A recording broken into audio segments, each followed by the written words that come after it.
of Fox Sports. We are Baltimore. We are Minnesota.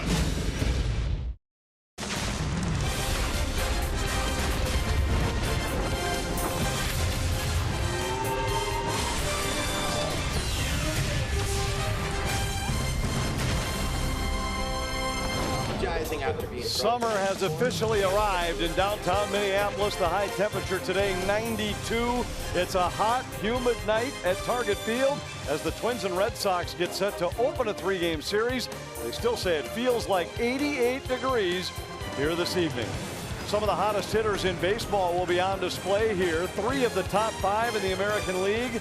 5 of the top 11 will be involved in this series, including Eduardo Nunez for the Twins, who's been red hot lately. The pitching matchup tonight, Stephen Wright goes for the Red Sox. Tyler Duffey will counter for the Twins. Duffey trying to get back on track after a brilliant start to the season. His numbers have swelled, an ERA of almost 8 in his last 4 starts. I'm Anthony LaPanta, and welcome to Target Field, where it's hot and sticky, and the Twins trying to build off a series win against the Marlins. They took 2 of 3 earlier this week, their first series win here at home since late April. But they'll face this Red Sox club that has been red hot throughout the season. Boston finished last in the American League East last year. This year they lead Major League Baseball with a .290 batting average, 342 runs scored. That's 39 more than any team in the American League. Their batting average, 21 points clear of the second highest in the AL. David Ortiz makes his final trip to Minnesota. The 40-year-old slugger will retire after the season. Over the last 4 years, since he started as a 37-year-old in 2013, nobody's driven in more runs. Eduardo Nunez has been red hot for Minnesota. We showed you his season average. He has multiple hits in 10 of his last 14 games. 391 average over that stretch with an OPS of almost 1,200. Those will be some of the players to watch. But up next, Dick Bramer and Bert Blyleven with more on David Ortiz, his last trip to Target Field, which has felt just like home to the former Twin slugger.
to facing his former team, especially here at Target Field.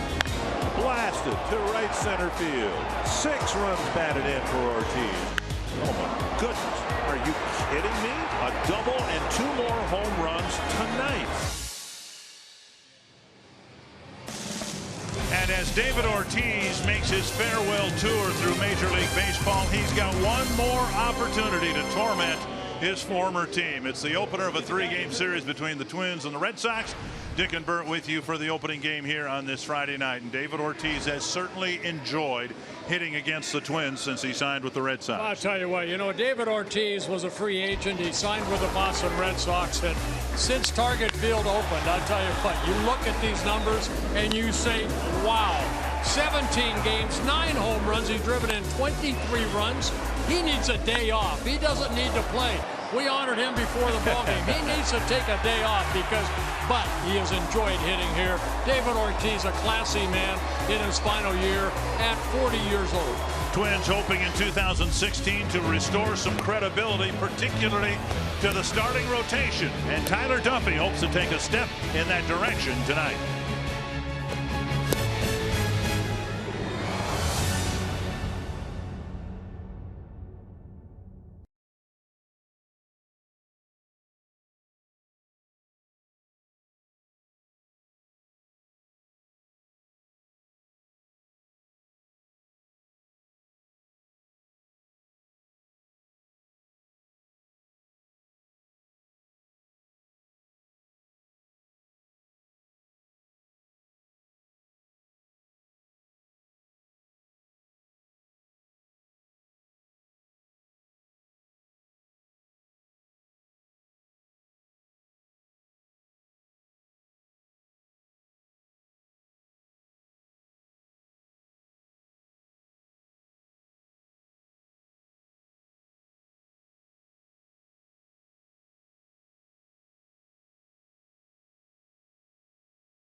Traveled 500 feet.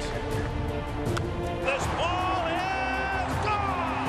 A game winner for David Ortiz. Swinging a drive. Deep right. Way back Sheffield. It's gone. The Red Sox have won it. Hard hit into right. Back at the wall. Tie game.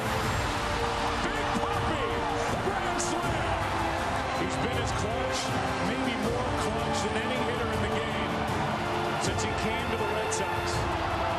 Hitting third, the designated hitter and reigning World Series MVP, number 34, Big Poppy, David Ortiz.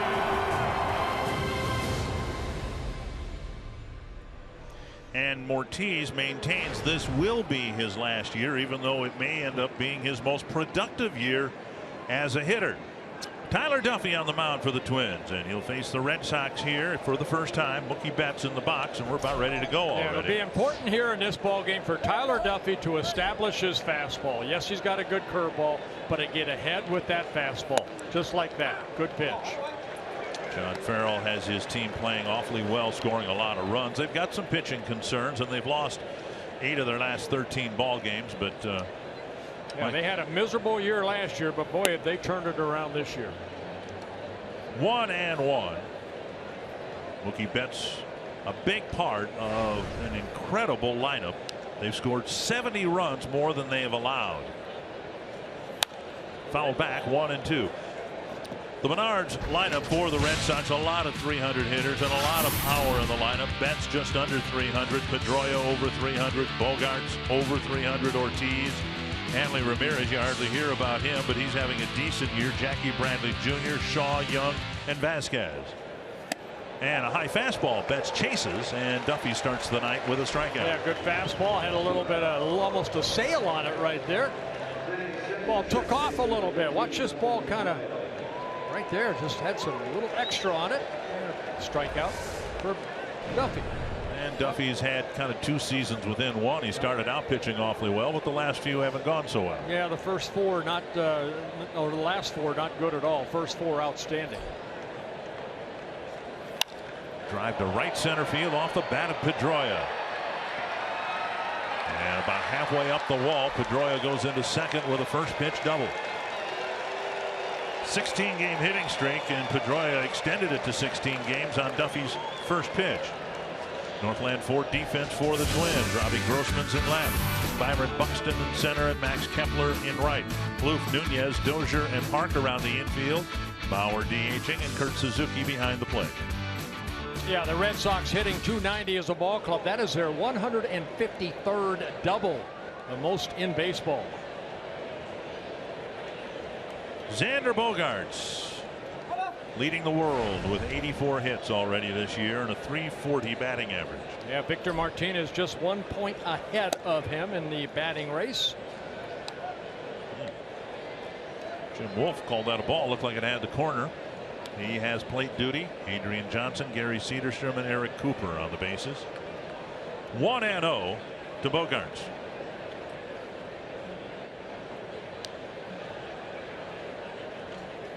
And a breaking ball for a strike. Yeah, we saw Betts. Now we see Bogaerts. They have some veterans like Pedroia, Ortiz, of course, but these youngsters are stepping up. Bogaerts only 23 years old. Betts only 23 years old. Then you have Bradley lower in the lineup, only 25 years old. Chopper foul. Our Toyota key stat.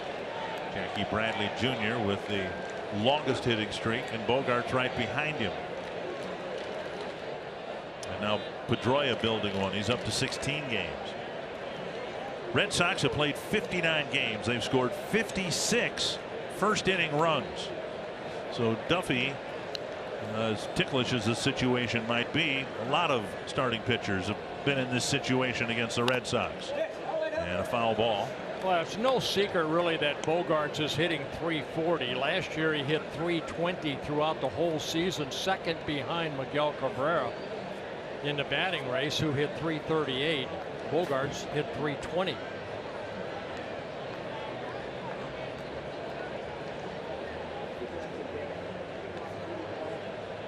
One and two. And a chopper foul. Duffy making his first career start against the Boston Red Sox. This is his 9th start of the year, his 19th major league start. 2 wins, 4 losses on the year, an ERA just under 5. And Ortiz looming on deck.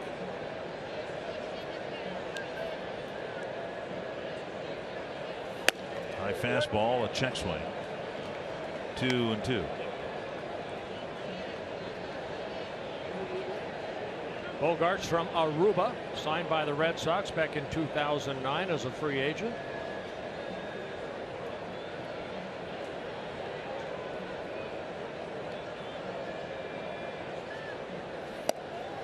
Tried to flip the inside corner with a fastball, and now it's a full count. Be important for Duffy to get Bogaerts here, because at least he'd have the option with first base open of pitching very carefully to David Ortiz. Well, and this where lineups complement each other too, with Ortiz on deck. You don't want to walk him either. Breaking ball dribbled in front of Plouffe, and Plouffe We had no play. It's an infield hit, and Ortiz will come up with 2 men aboard.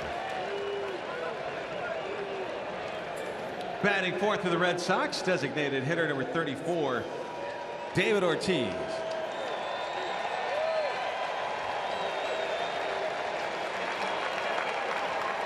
Nice to see a lot of the crowd standing for David Ortiz's first at bat in his 14th season with the Boston Red Sox, his 20th major league season overall. Thanks for the memories. 9-time All-Star David Ortiz. So you go into a series and the pitchers meet and they discuss, among other things, we don't want this particular guy to beat you. Now the first time you face him, there's 2 on and 1 out. You got to pitch to him. A breaking ball over, strike 1. I showed you the runs batted in, 55. That leads the American League in that department. 3rd in the American League in hitting. 1 strike to Ortiz. Paul Molitor, in talking about Duffy, said, well, from where he sits, the biggest change is in the last 4 starts, Duffy has had a lot of hitters' counts that he's had to try to pitch through. That's why this next pitch is important. It's a lot easier to get a batter out if the count's 1 and 2 rather than 2 and 1. I said you have to establish that fastball and hit your spot. And now he does fall behind.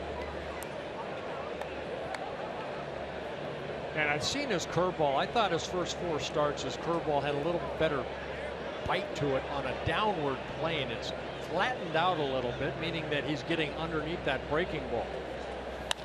On the ground. Juggled by Park. They might very well have gotten 2. Park was playing a deep first base. Ortiz doesn't run well, but the juggle cost the Twins a potential inning-ending double play. Well, Park did the right thing after he kind of bobbled that ball right there, is get the out. But the ball hit hard enough. Of course, David not getting down that line very quickly. The ball came up on Park, and they get the out at first, but both runners advance.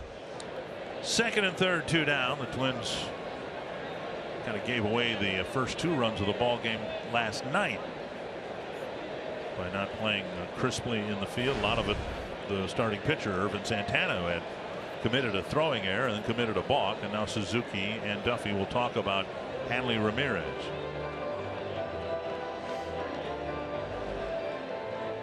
That was a quick trip, and it wasn't even to the mound. It was halfway between the mound and home plate. That is a quick trip right there.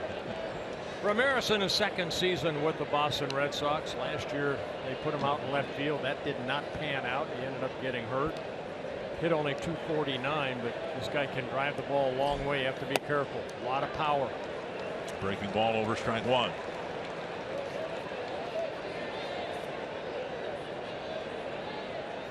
.214 career home runs for Ramirez, only 4 so far this year. I was talking to Chili Davis, the hitting coach, former Twin, before the ball game about Ramirez, and he said, boy, it's the best thing they did is bring him back in the infield. Plouffe gets a hot 2-hopper, sets and fires, and the inning ends. Couple of hits for the Red Sox, but Duffy pitches out of a jam, no score.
Paul Molitor hoping that the series win over the Marlins is a sign of things to come. The Twins won 5 of the 7 games last year, and in game 1 of the season series, this is the Twins' Menard batting order: Nunez, Grossman, and Mauer, Plouffe, Dozier, and Hart, and Kepler, Suzuki, and Buxton. Well, Stephen Wright on the mound here tonight, looking for win number 7, making his 12th start, and he has been red hot on the road as of late. His last 3 road starts, complete games, 2 victories, 1 loss, 2 9-inning complete games, 1 8-inning complete game. But he's making his 2nd career start against the Twins. He pitched at Fenway Park last year against the Twins, got a no decision in the Twins' 8-4 win. Nunez, Grossman, and Mauer to get things started for the Twins. He's a knuckleballer that will also mix in a fastball. There's a knuckleball right there. Started the transition to the knuckleball in 2011. So this is his 6th year. And Nunez swings and misses. He'll throw it between 65 and 75 miles per hour. That was his fastest one.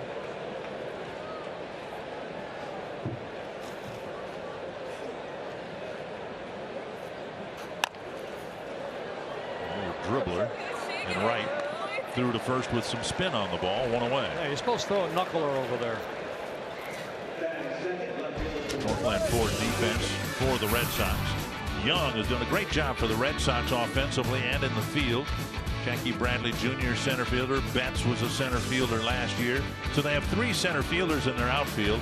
Shaw, Bogarts, Pedroia, Ramirez, the infielders, and Vasquez behind the plate. You know, one of the great things about high definition television, and I think the view you'll get from the center field camera on that last pitch, you can see, even from the center field camera, you can see the seams. There's no movement, no spin. And now Grossman takes ball 1. That winged the umpire. Yeah, got Jim Wolf on the right hand. So a lot of times a knuckleball will go north to south. This one kind of went east to west. Look at this thing take off. And almost clipping the elbow of Grossman, but then gets the umpire. And now Grossman takes one down and away, 2-0. Asked Grossman the other day, you know, sometimes switch hitters go to their preferred side against a knuckleballer, and Grossman's preferred side is the right side, but he said no, he's had some success.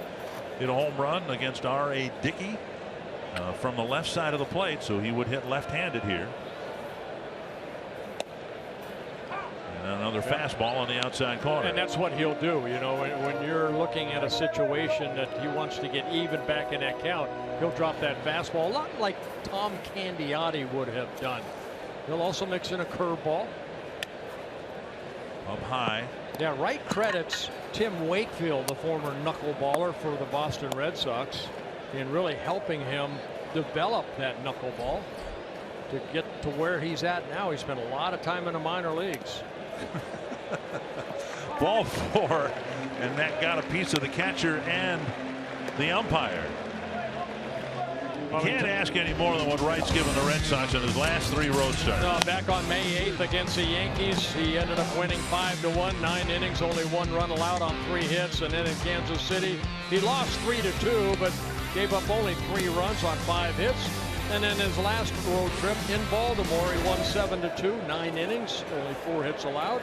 In those 3 road starts, 2-1 with a 2.08 earned run average. Grossman at first, 1 away. And Mauer takes strike 1.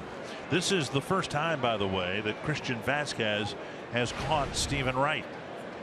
And he's already had a couple of adventures back there. Don't know what it would do to the Twins' running plans. On the one hand, you say, well, don't bother trying to steal because the catcher might not be able to handle the pitch anyway. Up and away. But, of course, it takes the knuckleball a little while to get to home plate, and the catcher has a tough time finding the ball in that big glove. Yeah, you see the big glove that catchers will have, and usually the pitcher carries that glove around with him. I know Wakefield had a couple big gloves with him, and the catchers would use it. Fouled away, 1-2. There's a fastball right there at 85. The walk to Grossman is kind of pick up on a trend. In his last 2 starts, Wright's walked 5 men in each of his starts, and that's one of the theories too about how to attack a knuckleballer. It's not swinging so much as not swinging if he can't control the pitch. Yeah, 31 walks in 75 innings pitched so far. 1-2 to Mauer. And a ground ball towards second. Pedroia flips to Bogarts, and a double play ends the inning. A scoreless first, and when we come back, LaTroy Hawkins will join us here in the booth, talking about, among other things, Big Papi.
If you're a baseball fan, then you need the all-new Fox Sports app. Get highlights, interviews, injury updates, scores, and instant alerts on your favorite teams and rivals. Download now on the iOS App Store, Google Play, or visit foxsports.com/app. On to the second. Jackie Bradley Jr. facing Tyler Duffy. In the first pitch, a breaking ball over, and we've seen Duffy throw that breaking pitch for a get-me-over strike a number of times already. Bradley, Shaw, and Young will bat here for the Red Sox. This one dumped behind third, a foul ball, 2 strikes. You talk about bringing back some memories. They had an on-field ceremony here for David Ortiz, who of course is playing his final year after a great career, and just the people that the Twins brought in, 2 of them just finished tremendous major league careers. Torrey Hunter, of course, who finished with the Twins, and LaTroy Hawkins, who's also adjusting to retirement after a tremendous career. We're very happy to see LaTroy back in Minnesota, and congratulations to you on a great career that you've had. How have you adjusted to not putting on a uniform? I always tell people, I said, I need a vacation from retirement. I've been so busy that I hadn't even, pretty much had a chance to miss the game. Now, I know you're doing a radio show. You're kind of still in the game of baseball by the show that you do. Yes, I work for an app company. It's internet radio called TuneIn Radio. You download the app on your smartphone. It's free. You can listen to any radio station in the world, and we do baseball. We do live look-ins. We'll shoot you to if Joe Mauer is he's on a hit streak. We'll go to his at-bats. We'll go to the local radio feeds or the visiting radio feed, and after that, come back, bring it back to us, and we'll discuss it. We'll analyze it. Jackie Bradley Jr. bouncing out to Dozier, 1 away, and that'll bring up Travis Shaw. LaTroy, you played for so many different teams, but your memories here in Minnesota, because you came up as a Twin, has to be, I mean, number one. You know what? I played with a lot of teams, like you said, but at the end of the day, I've always been a Twin, and I'm just for the rest of my life, I am a Twin. It had to be fun to see and reminisce with David Ortiz down there. And did you think at that time, back in 2002, or then he became a free agent, went to Boston, that he was going to be the player that he turned out to be? Well, I don't think anybody envisioned that he would do what he's doing now. Not even David. If he told you that, I don't think he would be truthful with us. But it's good to see him, just leave here and just flourish as a player, as an individual. And you know, we had lunch with him today, and it was just like back in '97 and 2002. You know, he was just the life of the thing on. It was a special team you guys had, wasn't it? We had a lot of fun. Yeah. I told somebody today that when Corey Kosky, David Ortiz, Torrey Hunter, Matt Lawton, Jack Jones, when we all get together, we laugh more and we see each other sporadically than I've seen guys in the clubhouse laugh in the whole season. So that lets you know how the game has changed. Well, I've always said that group that you were a big part of, transitioning out of some really dark times baseball-wise here, you were part of those too. But that group, starting in 2001, you guys all survived the contraction scare that winter and then won a division, won a playoff round in 2002. That group of guys should be revered in this area every bit as much as the world championship teams, because of what you meant. You put baseball back on everybody's radar screen in this market. You know, Dick, when you're going through it, you don't understand the significance. I didn't understand it until about 3 or 4 years ago that we were almost contracted out of Minnesota. Yeah. We almost had to go to North Carolina somewhere. But you know, it just, you know, I have to give a lot of credit to Tom Kelly. He told us from day one when they started talking about contraction, don't worry about that. Only worry about what you can control, and that's on the field. And I think we all bought into that. And once we got that in our mind, you know, we started to play better. We started to mature as players and as young men, and we bought into TK's plan, and we started to get better.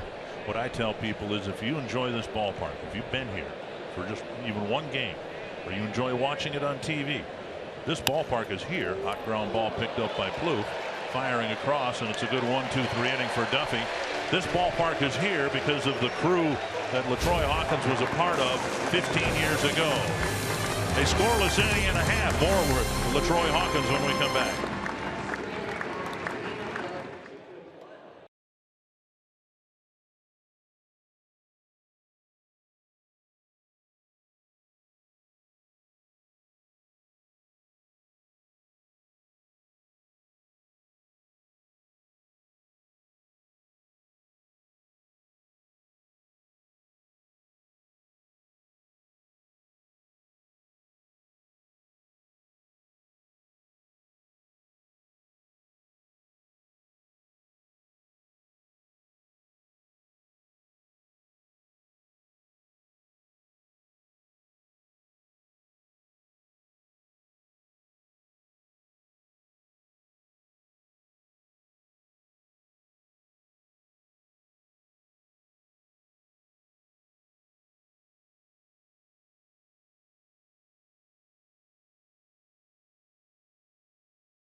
Here at Target Field, I'm Marnie Gellner. Tonight, the Twins are facing a knuckleball pitcher in Stephen Wright. So I asked Minnesota hitting coach Tom Brunansky some of the specifics that the hitters will be working on tonight. And Bruno said, well, first of all, we like to find out if a hitter has had any success against a knuckleball pitcher. And if he has, we say stick with your approach.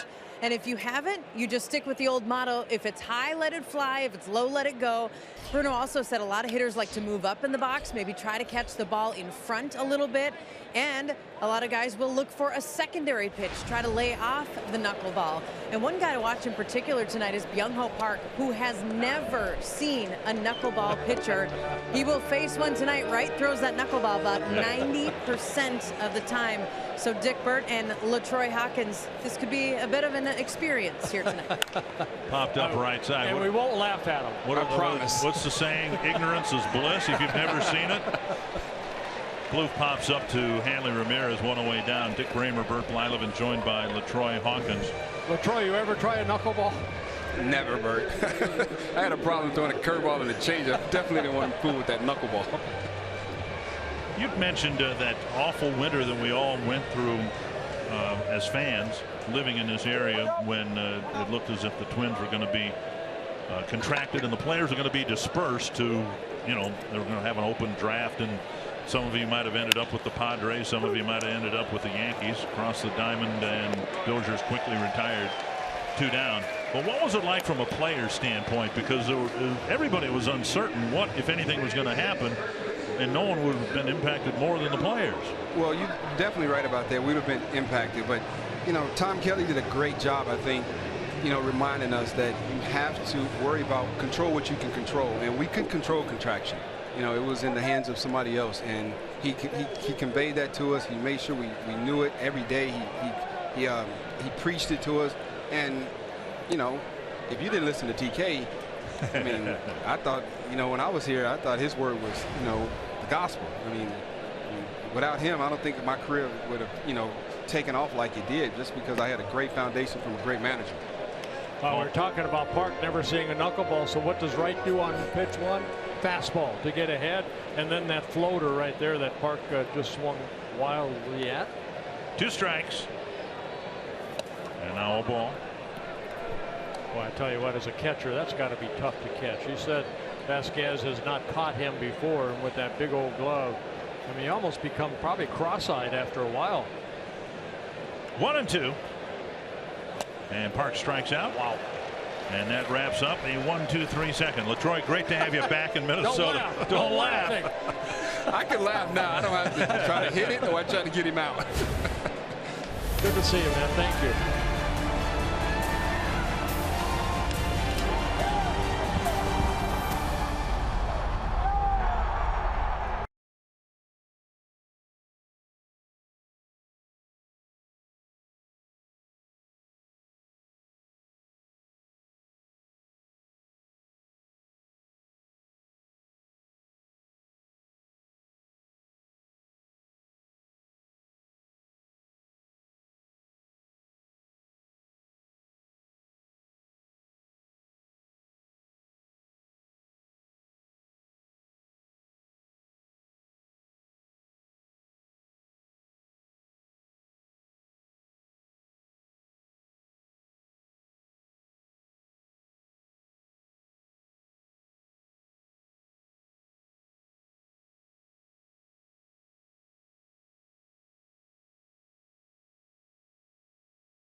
Tyler Duffy, having retired 5 men in a row, will now face Christian Vasquez, Mookie Betts, and Dustin Pedroia in the 3rd.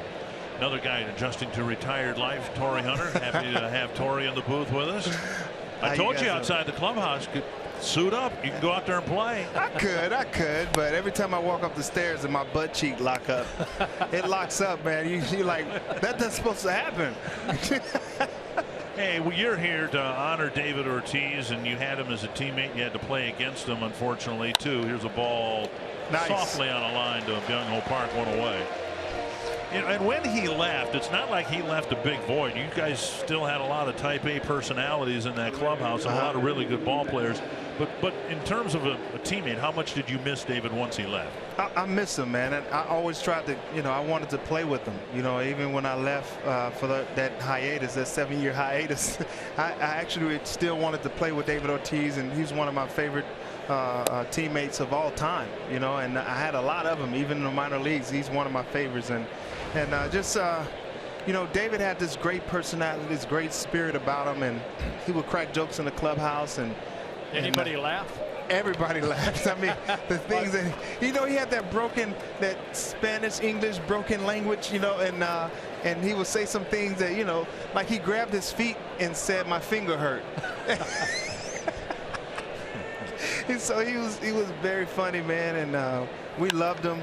You know, he's a great teammate, great hitter. Fly to the gap in right center. Kepler making a catch about where he caught Shaw's fly ball in the second. Now Corey Koski talked a little bit about the peanut butter that you guys presented him before the ball game. And a lot of the viewers aren't here. They tell the story about the peanut butter with David Ortiz and Corey Koski. Well, David Ortiz, he actually was joking around with Corey Koski earlier that day, and Koski came out of the game early, like the 7th inning, and so he went upstairs and put peanut butter in David Ortiz's tidy whities, and he put a big chunk of Skippies in his underwear, and so everybody knew about the joke. So David takes a shower, and he goes and put his underwear on, and we was like, oh, he's gonna feel it. No, he didn't. He put his pants on, his shirt, jacket, and put his shoes on, and he said, everybody, I'll see you tomorrow. So he got to took about 10 steps, and he got to the door. And once he got to the door, he paused, and we was like, "Oh, here it comes." And he said, "What you guys do to me?" or whatever. And then, you know, we were all on the ground laughing, and he had to go take another shower. And so I was trying to figure out why. Why do you have peanut butter in your underwear, but you never felt it? Are you used to having something in your drawers? So, and David, man, he's upset. You don't never want to make David mad, because actually he got Koski the next day and froze all his clothes, like put it in the freezer and it was all stiff. So so Koski had to go home in his twin shorts. You got to be able to take it and give it. Yeah. Another 1-2-3 inning for Duffy, and we'll have more with Torrey Hunter when we come back.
Fly to left field. Gone, a home run for Hunter. Liner to right, and Hunter with a diving catch in right. Hunter digging for second, and Hunter fires to second, and they get the force. Another fastball drilled to left. Gone, a 3-run home run for Torrey Hunter. Brings back good memories, doesn't it, Torrey? It does, man. I want to suit up. No? Yeah. All right, it sure appeared that you really enjoyed your comeback year with the Twins last year. I did, man. I had a good time, and just to come back and play in Target Field after seeing all the plans for so many years and fighting to get that thing approved.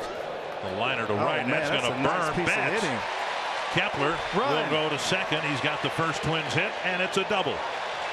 That guy's an athlete, man. So that's what I mean. Ignorance is bliss, right? They don't have a knuckleball in South Korea, and Park swung through 2 of them. If they don't have one in South Korea, they don't have one in Germany either. Well, watch the location of this knuckler, though. It kind of stays right there. Torrey, you faced knuckleballers. Yes. Who was probably the toughest? Wakefield. Wakefield was probably I think Sparks. I remember Steve Sparks with Detroit. You know, I thought he was tough because he could throw, like, he keeps a knuckleball and it looks like a fastball. It acts like a fastball. But Wakefield, his was a little slow. It danced and you can see it. And I think I hit like 380 against that guy. I don't know, 350, and so it was. Hey, way to get him over with a knuckleball. How about that? That's not the easiest thing to do, is it? Yeah. Small victories, celebrate them. That's something to celebrate right there. And that's what we talk about. Those little things. There should be everybody up on the bench right there giving them high five. Yeah, and those are the little things that help win a ball game. They are. I mean, that right there is. If they score this run, he should get an RBI, at least a half of one. Got a pitch up and in, it looked like, but was able to push it to the right side, just to the right of the mound. And now Buxton will try to get the runner in. The infield is back up the middle and in on the corners. Swing and a miss. If it's high, let it fly, young buck. I know you've kept in contact with Byron, and I can look at the early stages of his career, and with very little imagination, think back to the early stages of your career when you had to go back and forth a little bit too. Yeah, we did, man. You know what?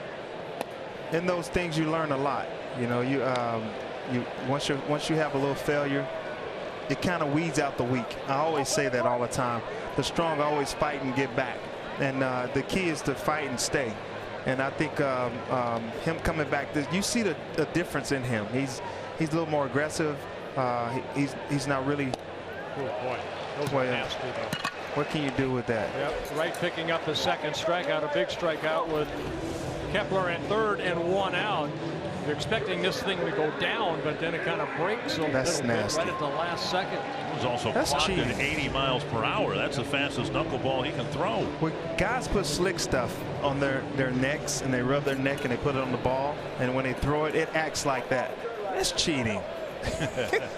Knuckleballs are cheating. It is cheating. It is. Huh? We should take him out of the game right now. See, Bert, you threw the ball right. I did, right? With spin. With spin. The good curveball, you know, you cheated on that, but no big deal. That little pine tar, what the heck? Used it in your bat, didn't you? You can't agree to that. Oh, yeah, I used it. Plus, what are they going to do to him now? He's in the Hall of Fame. Yeah. They're going to take that away from me. Yes, I guess you put pine tar in your. I want you to have that. Not a lot. Just enough. Just enough. Popped up. Man, sack fly too late. And backpedaling is Bogarts. Bradley coming in, and it's Bradley with a catch. And the Twins leave Kepler at third after the leadoff double. Always great to see you, my friend. Thank you guys, man. Thanks for having me. I'll be watching. Here to honor David Ortiz, who will hit in the 4th inning for Boston.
And a couple of familiar names and faces will not be with the Twins for a little while. Phil Hughes, who got smoked on the left knee by a line drive last night, part of our Sanford Health injury report. Trevor May also on the disabled list with continuing issues with his lower back.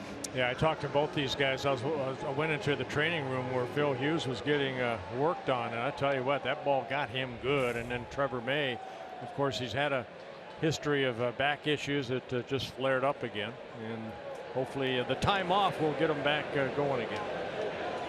Kyle Gibson activated. He'll make the start tomorrow, and also one of the promising young power arms in the Twin system, JT Chargois, was on his way here, and some issues flight-wise to get him here. They didn't know if he'd be here by first pitch or not, but a hard-throwing right-handed reliever will be added to the roster whenever he gets here. Strike on the outside corner, 1-1. Well, Tyler Duffy settling down nicely after giving back-to-back a double and an infield single in the first inning. He's retired 8 straight. Boston Red Sox. Bogart's got that infield base hit in the first. A little bit low, and it's 2-1.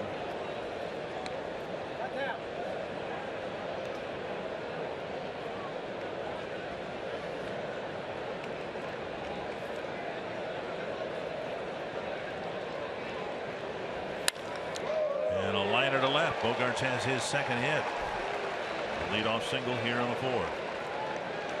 And that'll bring up David Ortiz. Tonight's timeless moment brought to you by Coors Banquet. May 6, 1998. David Ortiz at Fenway Park, of all places, driving in Paul Molitor from third base with a sacrifice fly. See Pat Mears in the foreground there. It was that era. And Big Papi, or the Big O, he was known primarily as the Big O here in Minnesota. Standing in with a man at first and nobody out.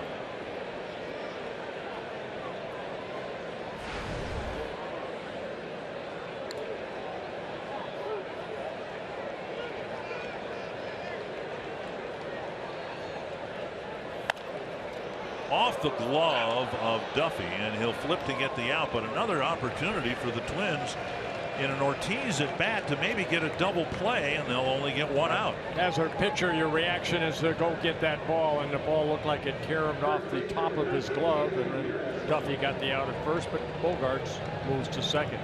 So last season a player had 100 extra base hits. It's our carsoup.com trivia question, and I can't answer it, but I think the player who did it was Albert Bell, but we'll see. One down, a runner at second, and now Hanley Ramirez. He bounced out to Plouffe. A hot 2-hopper turned into the 3rd out of the first inning.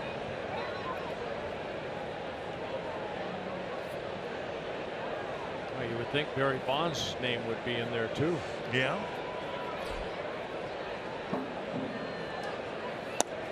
Fastball over the inside corner.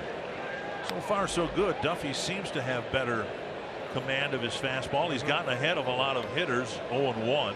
Well, you know what, when you have a good curveball, and he'll throw it a lot, but you have to establish something else, and that's why I said at the beginning of the show, establish that fastball. He does have some good movement on that fastball. He'll throw the 2-seamer, the 4-seamer. 2-seamer will have a little sink to it, mix in the changeup. But also what he does change up on his curveball. He'll throw a hard one and a slower one. 1-1.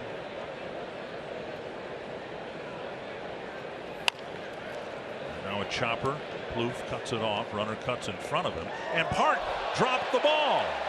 An on-target throw, and Park didn't catch it. First and third, only one away. That should be an error on Park. That's his first of the year, and the first time a first baseman made an error this year. Joe Mauer does not have an error. And Trevor making sure he gets that ball over. And Park on the other side.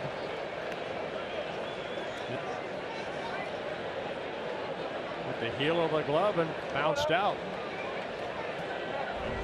Duffy's been getting the ball hit on the ground, and now he needs another ground ball here off the bat of Bradley, who maybe get out of the inning on one pitch. First and third, one away. cannot give the Red Sox extra outs. That's a good throw. It's right here. It just, I don't know if Park took his eye off the ball for a split second. It went in and came out.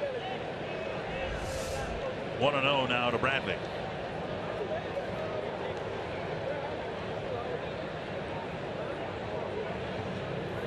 Popped up, backing out of play. In Duffy's last 4 starts, he's pitched a total of 22 2/3 innings and given up 20 earned runs.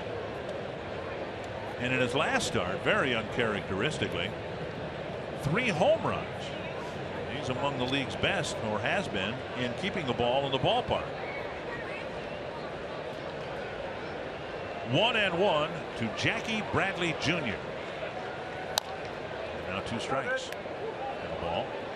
And Duffy been able to pick up some strikeouts too. 44 strikeouts in 47 innings coming into this ball game. He has 1 already. 40 strikeouts for Bradley in 198 at bats. And his strikeout pitch has typically been that breaking ball. The hard breaking ball down underneath the swing of those left-handed hitters, down and in. Like that, and he got a piece of it. Just got a piece of it. July 1st is University of North Dakota night here at Target Field. A limited number of UND team night ticket packages are available that include a game ticket and green and white Twins cap. Learn more at twinsbaseball.com/UND or call 800-33-TWINS. Big at bat here in the 4th inning. The Red Sox are threatening. Looks like a fastball in. And he get it in there. And it was up and in. Bradley in his 4th season with the Red Sox. Last year played in 74 ball games, hit .250. Just getting better and better with more at bats.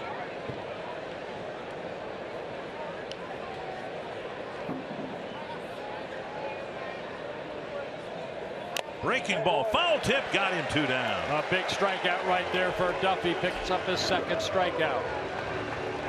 Wasn't where he wanted it, but it had some good tight spin on it. It stayed up. Bradley may have got a little piece of it, but the ball went right back into the glove of Suzuki. Now Travis Shaw. Shaw has some power. I was watching him take batting practice. He is the son of former major league pitcher Jeff Shaw, who pitched 12 years in the big leagues, saved 203 games. A chance to play because Pablo Sandoval's season and maybe even his career very much in jeopardy with a left shoulder issue. Up and in, ball 1. That's that 90-mile-per-hour. I think it's fair to call it a cutter. It's got a little run to it at the very end. It's almost the pitch that struck out Betts to open up the ball game. It has a little bit of a run to it. 1-0. You want to make sure if you're going to go inside, you want to make sure it's in there, and if you miss, you miss inside. Well, he's done that twice now, and it's 2-0. Travis Shaw, good size individual, 6'4", about 225, signed by the Red Sox in 2011 out of Kent State. Kent, Ohio. There's a breaking ball for a strike.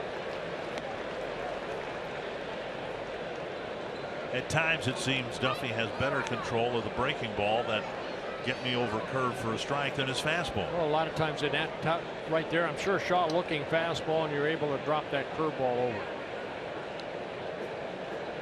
Suzuki again going, it looks like inside. Popped up, backing out of play, 2-2.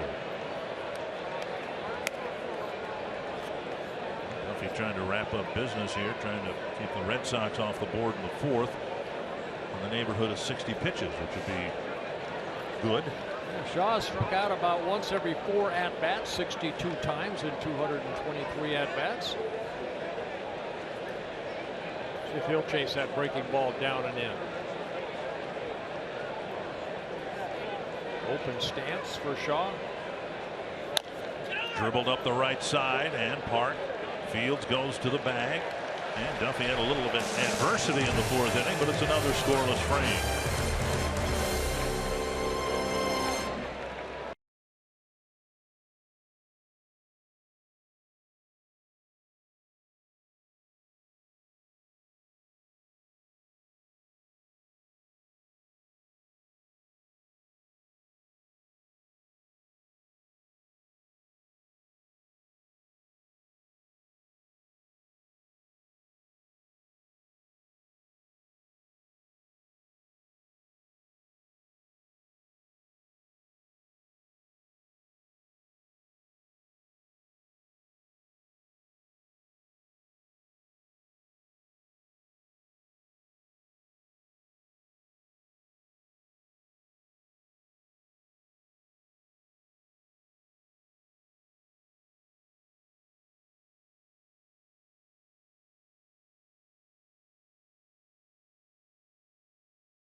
Baseball on Fox Sports North is presented by CenturyLink.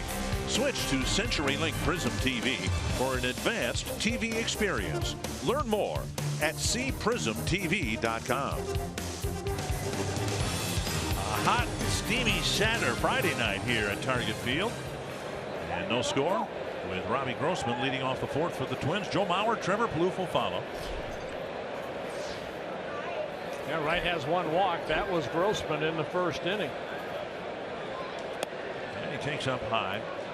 Grossman, of course, prior to playing for the Twins, was a major leaguer with the Houston Astros. And when they would run into a knuckleballer like R.A. Dickey in interleague play, the ball hit hard to center field and a base hit. Grossman with a walk and a single. He told me the other day he thinks he handles knuckleballs pretty well, and we'll develop the story here in just a moment. You can follow Twins baseball live with the MLB.com at-bat app. Customize at-bat to feature the Twins and stay up to the moment at any moment with game day, live game video highlights, StatCast, news, and more. Blackout and other restrictions apply. Download MLB.com at-bat, the #1 app for live baseball on your phone and tablet. Well, that knuckleball right there by Wright that Grossman hit was stayed up. It never came down. So good swing by Grossman. Continues to hit. Mauer with a double play grounder his first time up, and he takes ball one. Anyway, when Grossman was with Houston, on those rare occasions when they would face a knuckleballer, they would dip into the broadcast booth. Steve Sparks, who Torrey mentioned, now a broadcaster with the Astros, was a knuckleballer in his day, and he would come down to the field and throw knuckleballs to the Houston batters to prepare them for the R.A. Dickeys of the world. And I would imagine there's a decent chance the Red Sox will send Wright out to the mound against the Astros too this year, and Steve Sparks will, get in uniform and get out there and throw some more knuckleballs. 1-0 to Mauer. Now let me ask you, what if he goes out there and shuts down the Astros offense? Do you think they may just say, hey, you want to start for us? I've told you the story. Tommy John, who we all worked with for 1 year, and I worked with Tommy for a couple of years. Tom Kelly recruited him to come out and pitch batting practice to some of the guys for early BP, kind of, get them some extra work. Tommy was more than willing to do that. There's a called strike. And the part that I saw, Tommy John told Shane Mack, all right, double play grounder to short. Sure enough, Shane. And here's a guy who'd been retired for 10 years, and he was still able to call his shots. I don't know that did much for Shane's confidence. 2-1 to Mauer, and Grossman checked it first.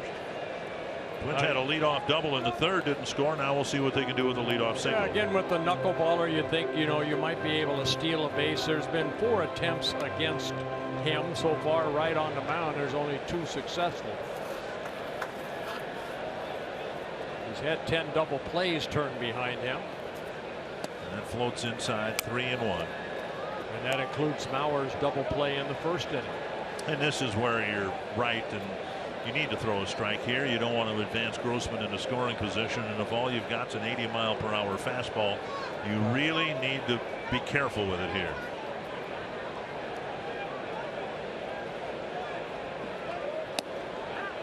There's a strike, and Grossman's thrown out.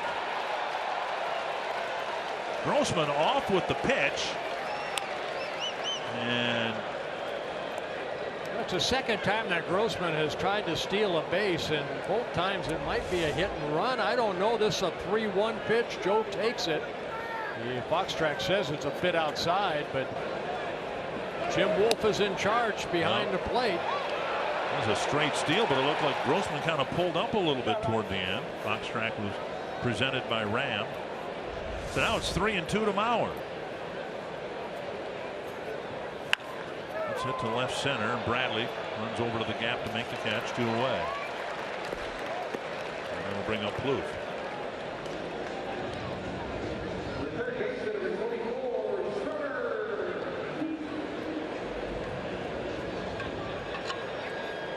Two down, and that'll bring up Plouffe, who hit a pop-up to Ramirez at first base.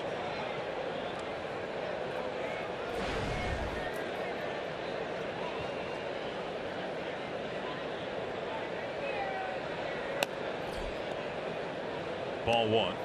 See Vasquez trying to bring his catcher's mitt in over the outside corner of the plate a number of times when catching the knuckler outside.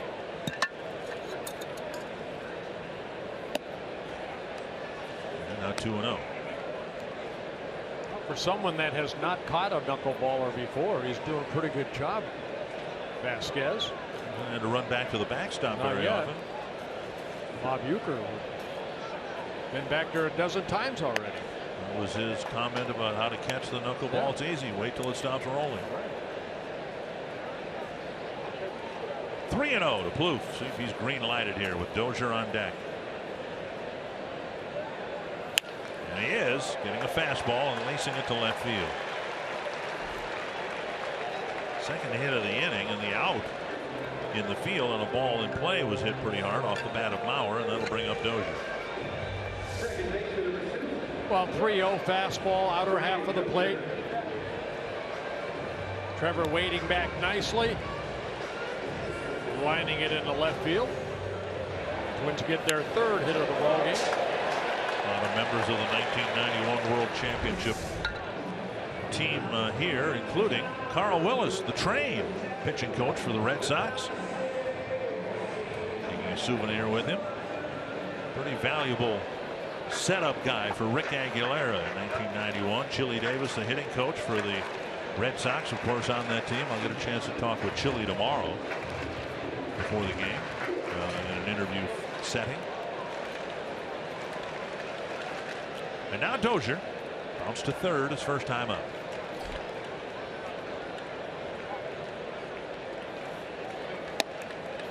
And the knuckler drops over. Yeah, actually, Brian, in his only at bat, he got a fastball and hit it sharply to Shaw at third on the first pitch.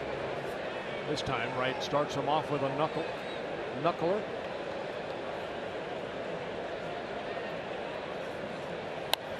The end of the bat towards the Twins dugout. 0-2.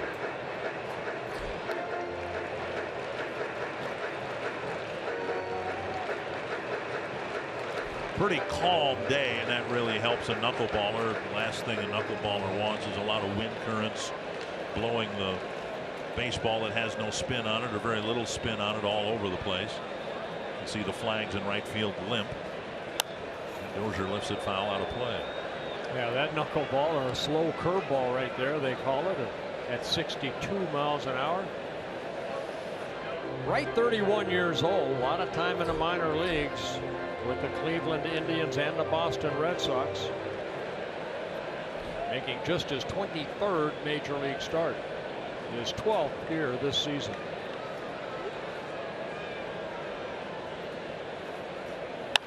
Ground ball right side. Pedroia has it go under his glove. It'll be a base hit for Dozier. Third hit of the inning. Boy, you don't see that too often, a ball getting under Pedroia's glove. Four-time Gold Glove winner.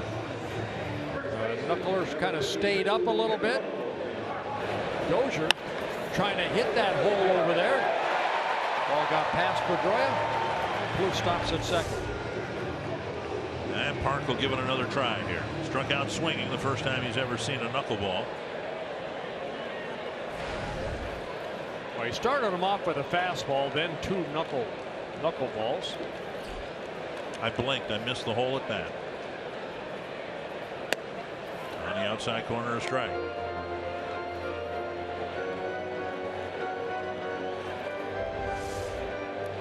Oh, there's a knuckleball right there.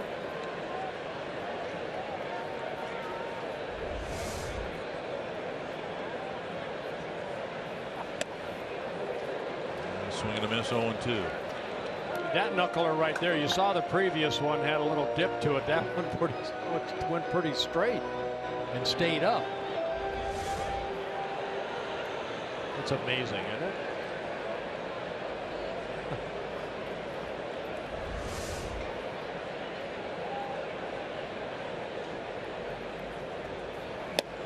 Got him.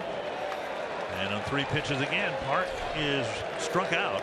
3 singles in the inning, but nothing on the board, and we head to the 5th, scoreless.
and the Red Sox as we start the bottom of the 5th inning, and we are in the Minnesota Lottery Winners Circle. We have $100 worth of scratch-off tickets for Janet from St. Charles, Minnesota, over near Rochester. It is her 53rd birthday.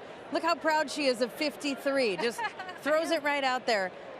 You are enjoying a Twins game on a beautiful summer evening. How's number 53 treating you so far? Really well. Having a great time at the game. I want to see some hits and some runs. I think we all want to see it. Yeah. You were here on your 40th birthday as well. So this is where you like to spend your birthdays, I guess, with you and the Twins. Yep, I'm a big fan. Well, how about a circle from Bert and some lottery tickets for you? Awesome. Yay! Yes. Thank you. You are hereby Yay for circled. Janet. Happy birthday. Happy birthday. And St. Charles about equidistant between Rochester and Winona down in the southeastern part of the state. Some other great towns down there: Rushford, Lanesboro, Preston.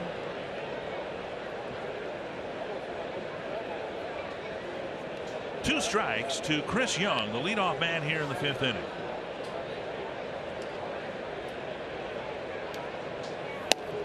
Just off the corner. Good pitch. Good pitch right there. Chris Young in his first season with the Red Sox. Signed as a free agent, a 2-year contract over the winter. Bit outside.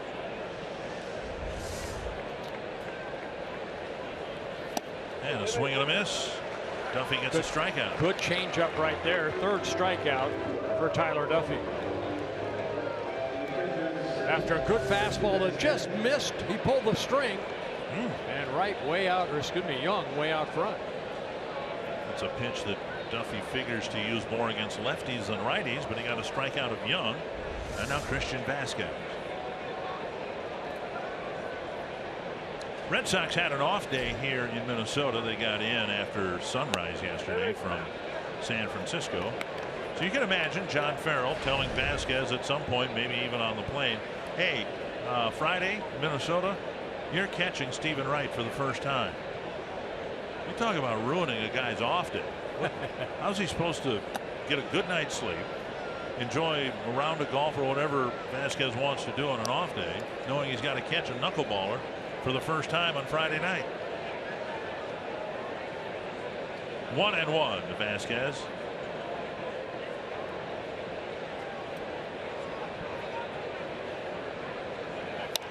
Squib. Duffy lets Dozier play it. I don't think the ball hit the base, but I think it caused Dozier to take an unusual route to the ball. It was right off the end of the bat, created almost like a cue ball spin. And that ball, I don't know if it nicked the bag or just over, but a tough play for Dozier to try to get it. You look at this right off the end of the bat, and you can see the spin of the ball. And see, I want that ball back. I'm the pitcher. That baby's probably cut up.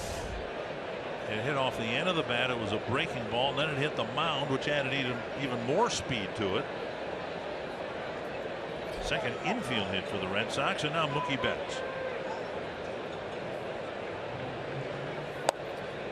I mentioned Young was a center fielder earlier in his career. Betts was last year. And now Jackie Bradley Jr. manning center field, and it's a wonderful thing for the Red Sox to have, having essentially 3 center fielders in their outfield. On the outside corner, it's 1-1. Yeah, all three of them can cover a lot of ground. Very good athletes.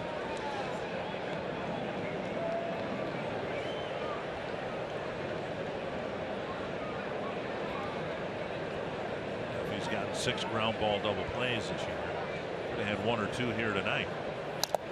Fouled, and it's 1-2.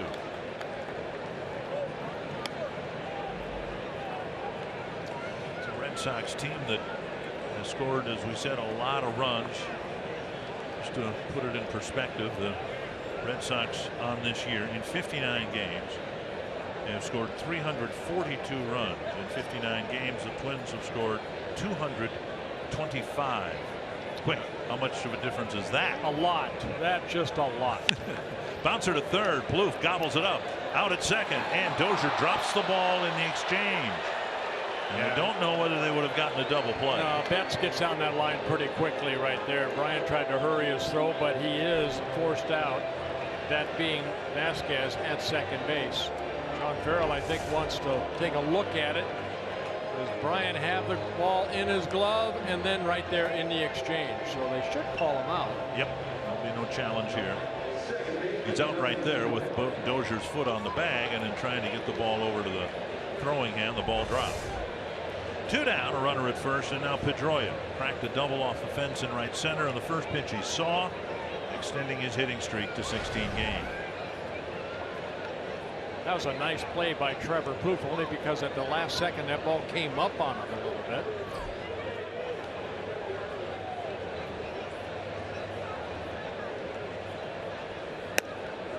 On the outside corner, a strike.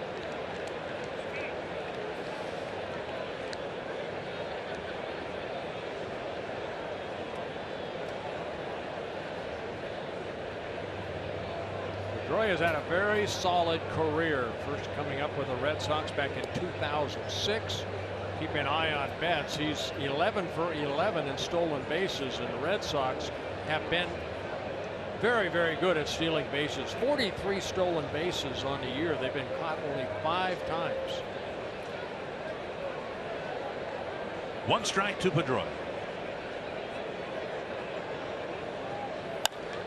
Base hit to right. Pedroia going to the opposite field again.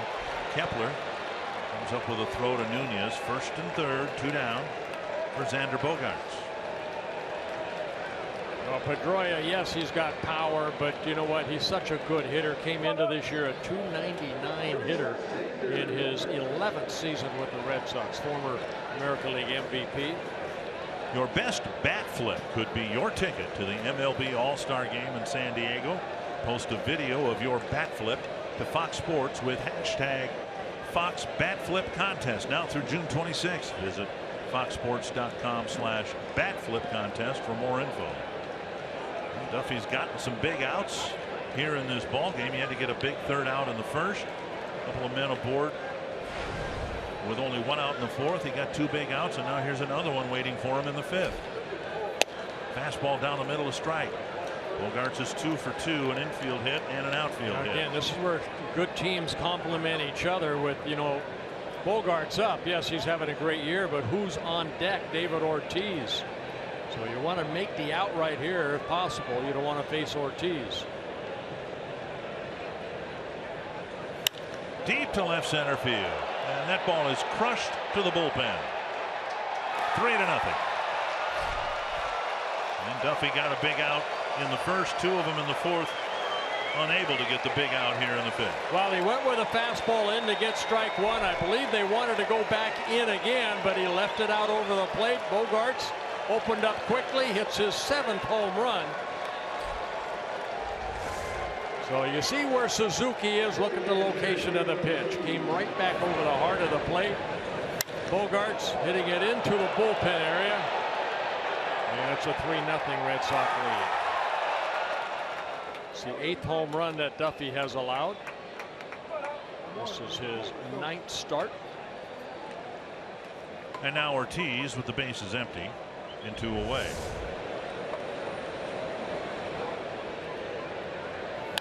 Foul back. That was one of the things that was really encouraging about Duffy last year. He made 10 starts, 58 innings, and he gave up 2 home runs in his first start in the first 2 innings in Toronto. Then he only gave up 2 more home runs the rest of his season at the big league level, and only 1 in the minor leagues. Foul back. Ortiz would like to have that pitch back.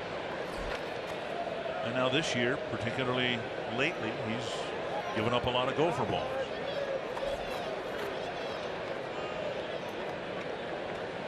Two strikes to Ortiz. Well, home runs are part of the game. It's just the 3-run home runs and the grand slams. That's what hurts you. Buxton to the gap, diving try, can't come up with it. And Ortiz will have at least 2 here, and he'll just glide into second. In fact, he'll walk into second with a double. He hit that ball so hard that it looked like it was right at straightaway center, and it almost went toward left center. Breaking ball, Ortiz. Now watch Buxton right here. Look at the flight of the ball. It just kept drifting away from him. He comes up short. That's a 2-out double. for Ortiz. That's his 27th double of the year. Eric Rasmussen to the mound to try to settle down Tyler Duffy and get him through this 5th inning. Well, you would think, when your center fielder drops like that, you're thinking, oh, inside the park home run. Go, David, go. I can't get the 3rd. Well, the 27 doubles, that leads the American League in doubles. He has said one of the reasons he committed to retiring, he's just got leg issues that make it very difficult for him to get some treatment on his legs before every game. Here's Hanley Ramirez. A breaking ball on the outside corner.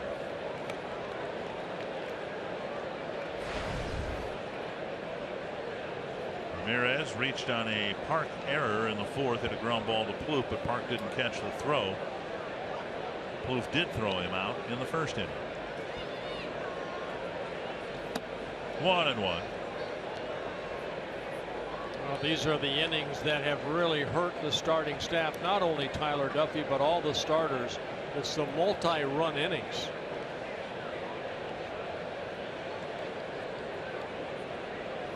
Santana in yesterday's ball game struggled in that 7th inning where the Marlins were able to score 7 runs. 2-1.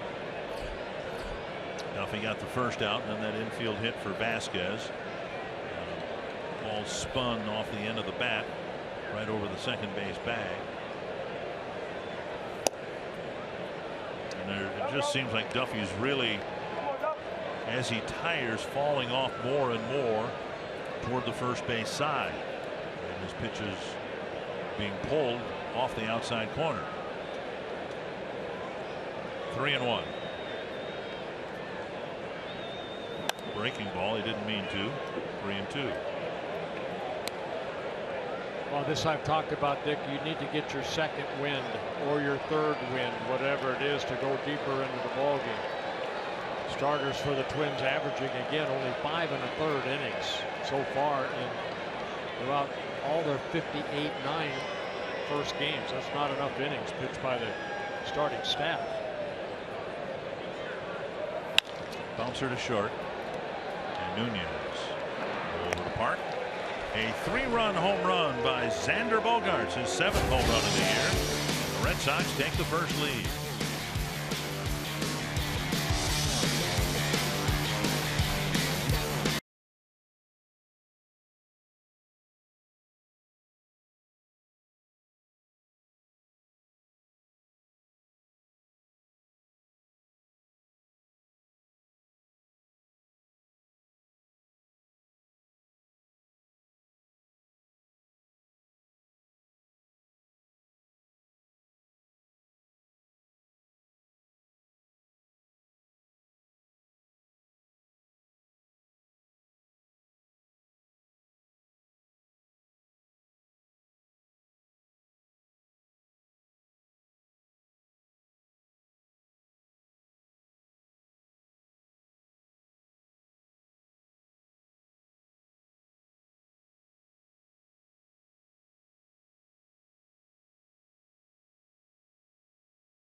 Pepsi fans of the game enjoying a sultry night here at Target Field.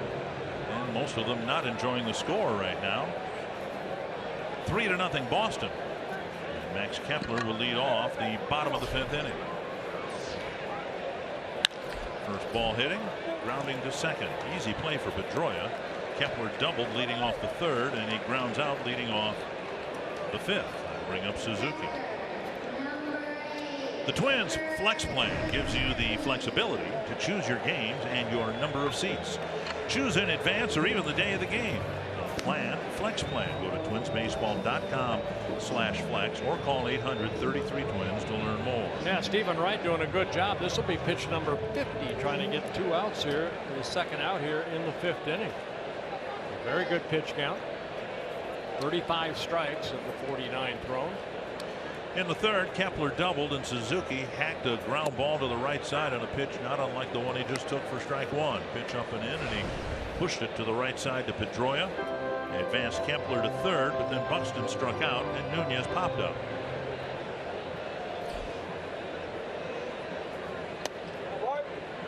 One and one.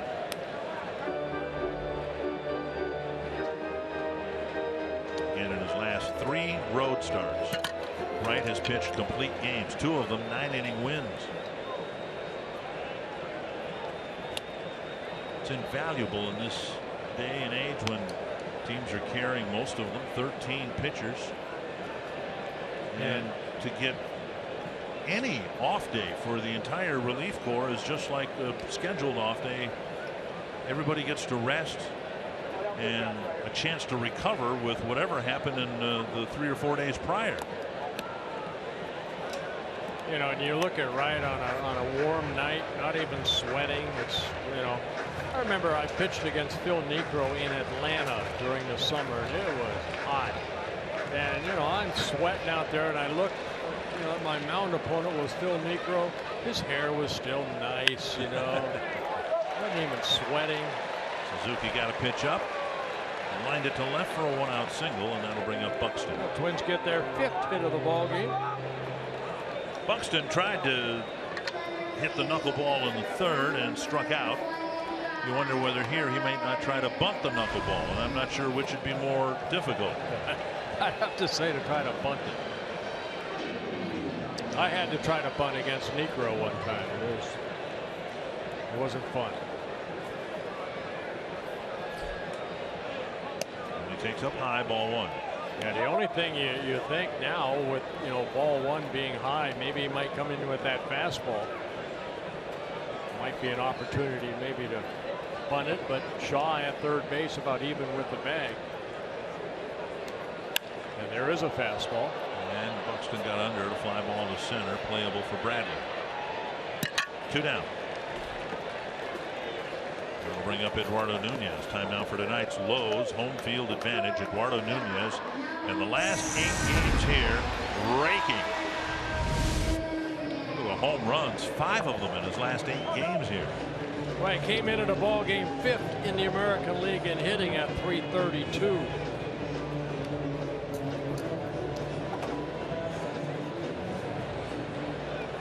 For 2 here tonight. Nunez with a comebacker to the mound and a fly ball to center. That's a base hit to right. And Suzuki will hold at second base. That's good hitting right there by Nunez. You know, he's a guy that uses the whole field. Yes, he's hit some long balls, but it's almost like he waited for the last second just to hit the ball the other way. Watch him. Watch the eyes. Okay. Stayed up, just took it between that hole over at first base. Good piece of hitting. Grossman, who's reached twice against Wright, he walked in the 1st, led off the 4th with a single, and then was thrown out trying to steal.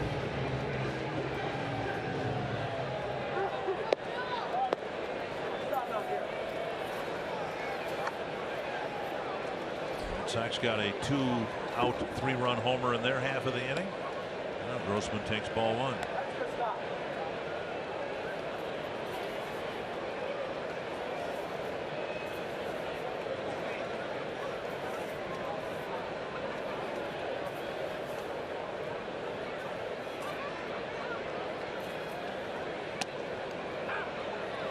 Check swing, but a called strike. 1-0.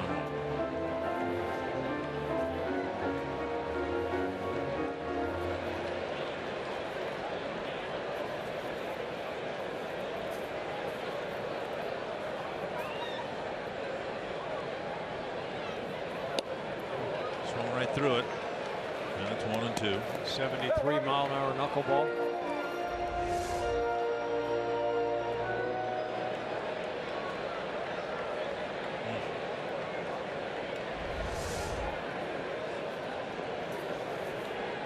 One and two.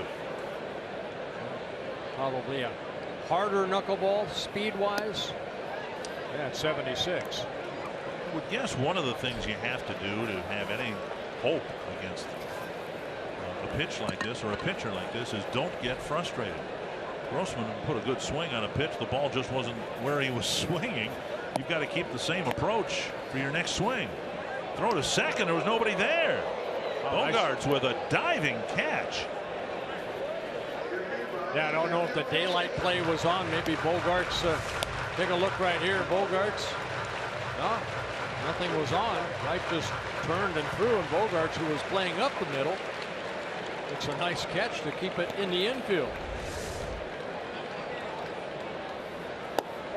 And now 3-2 with Mauer on deck. Only been one walk, and it was issued to Grossman in the first inning.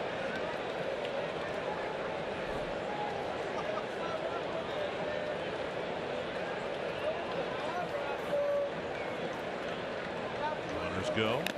Foul tip, and catcher Vasquez can't hang on. Imagine you saw, Nunez wait back and then try to explode toward the ball. Same thing for Grossman right there. Just got a piece of it, fouled it off. And that's what you're talking about, Dick. You can't be over anxious. You got to let the ball come to you. But when it's knuckling, it's not easy to hit. Inside, ball 4, and they're loaded for Mauer. Well, second time Grossman has taken a walk.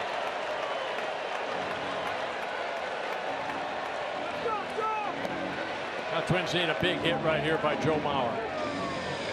Carl Willis, who never threw a knuckleball, is going to come out to the mound and talk some sense to Stephen Wright.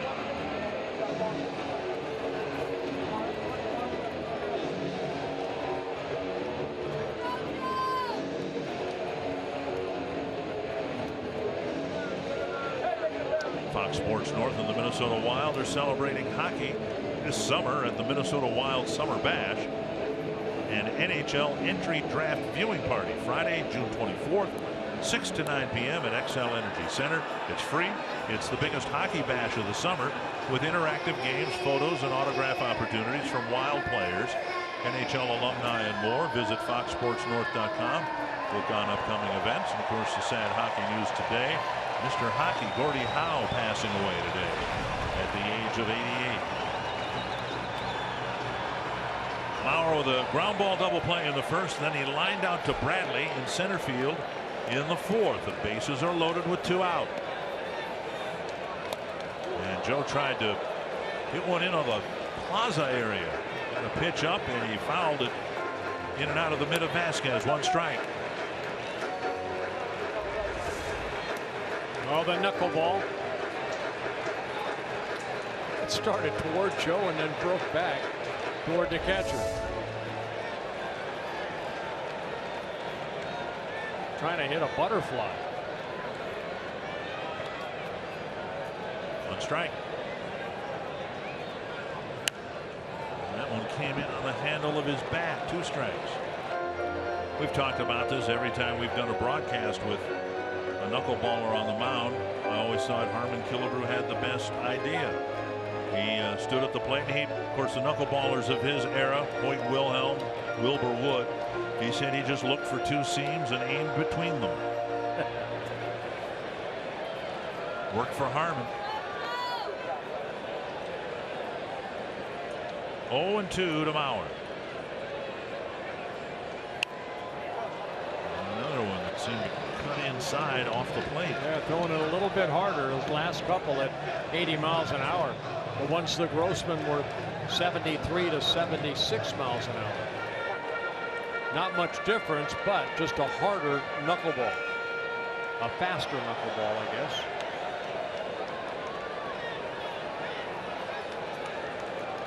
This will be pitch number 20 in the inning for Wright. Oh, And a very slow knuckleball nubbed back to the mound, and the Twins leave the bases full in the fifth.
Team getting a big 2-out hit with men on base, and the non-contending team not getting the big hit. Twins are now 0 for 19 with the bases loaded and 2 outs. Not good. Jackie Bradley Jr. will lead off the 6th for Boston, and then Travis Shaw and Chris Young.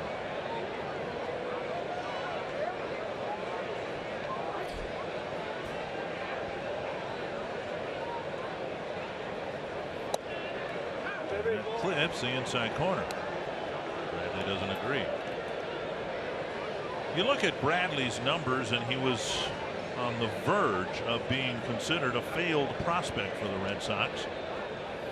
There's a deep drive to right field, and it will hit off the wall. Kepler will fire to second base. It is a stand-up double to start the 6th inning.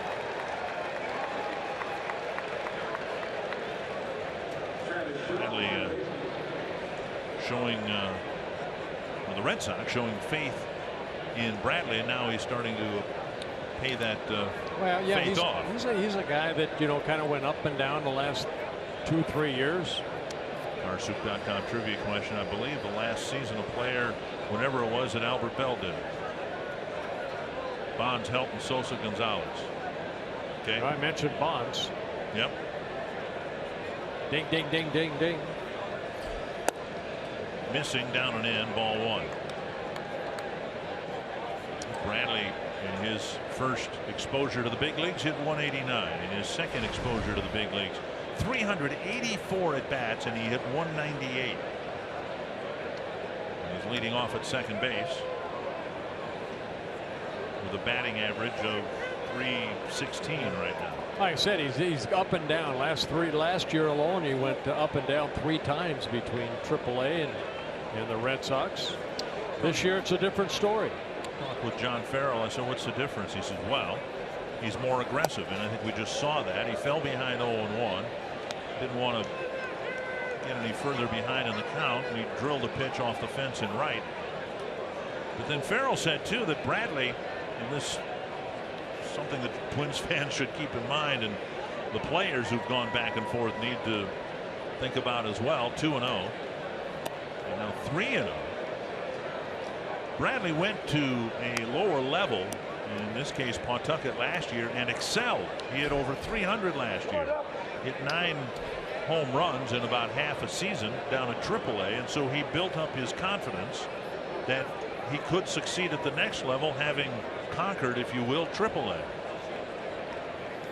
There's a strike, and as the Twins are hoping Byron Buxton will do the same thing, it's a necessary step for most players. Torrey Hunter was here, and he had to go back to AAA a number of times before he finally became a fixture at the big league level.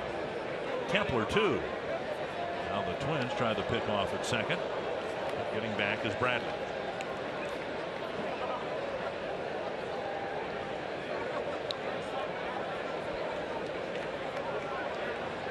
Bradley last year hit .249, a step in the right direction.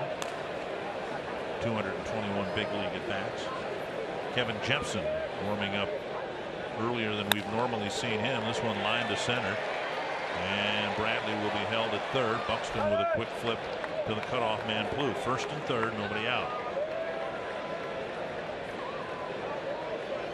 Well, Duffy started to lose at last inning, and he's kind of taking it into this inning. Falling behind. Bradley hit a breaking ball that stayed up into that right field corner. Falling behind on a 3-1 pitch. Shaw goes down and hits it softly into center field. And Brian Butterfield, the third base coach, holding Bradley up there. So Shaw picking up his first hit. Chris Young will bat for the Red Sox, their 9th.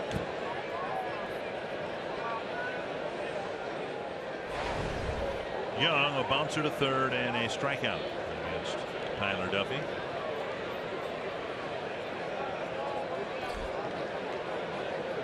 Twins infield a double play depth. They'll give up one more run to get 2 outs. There's a liner to Plouffe, and he looks around, nowhere to go with it. One away. Oh, Young hit it solid, but right at Trevor Plouffe for the first out. And now Vasquez, who hit that ball off the end of the bat and set up the Red Sox for Bogart's 3-run home run.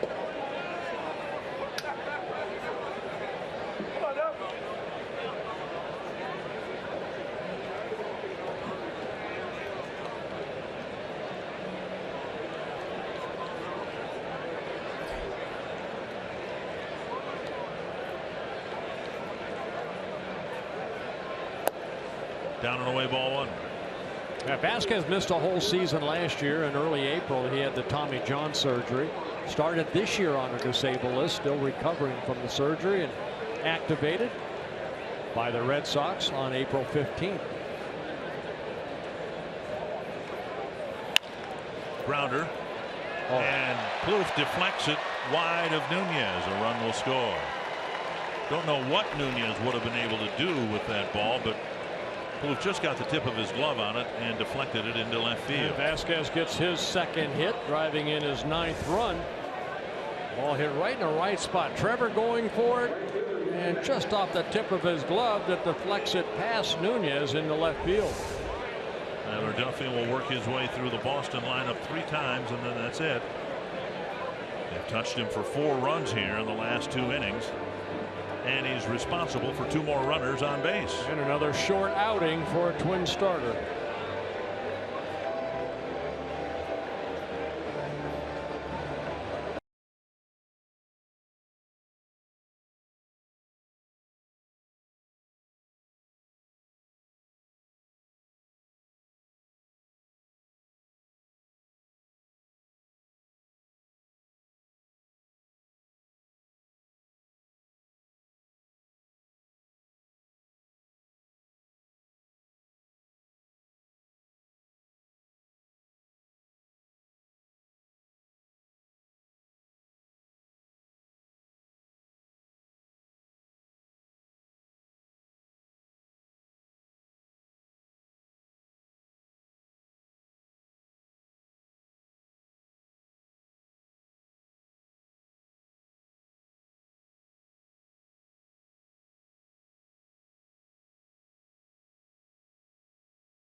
Byung-Ho's balcony is back on July 5th.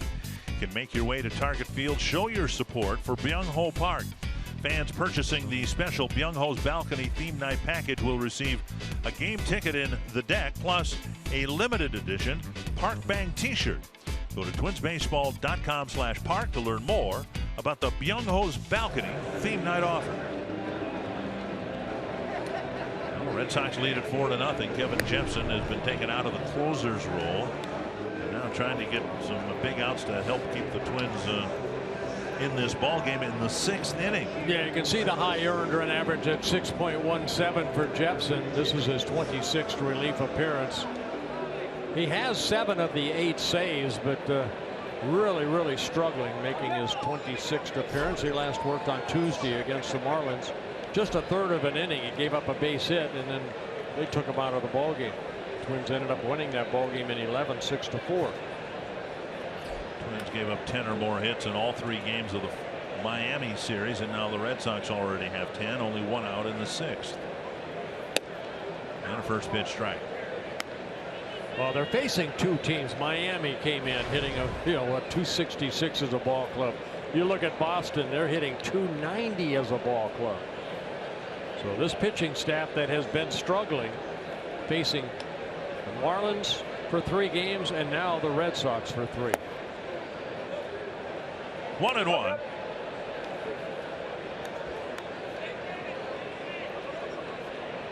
Jepsen saying that he feels like he's real close to getting back to where he feels good, but it's the breaking ball that has really given him problems, the inconsistency, and then also the location of the fastball. Popped up right side. Infield fly rule should be called. And Adrian Johnson just called it. 2 away. And now Dustin Pedroia. I myself would like to see Kevin throw that 2-seam fastball a little bit more, mix in the changeup a little bit. He's having trouble with that breaking ball. The inconsistency. We've seen so many breaking balls land in front of the plate. You have to make the adjustment, and Jepsen's at that stage of his career. He needs to start making adjustments. You just can't get away with a good 94-mile-an-hour fastball. That's a good breaking ball there. Right in a good spot, got a called strike with it.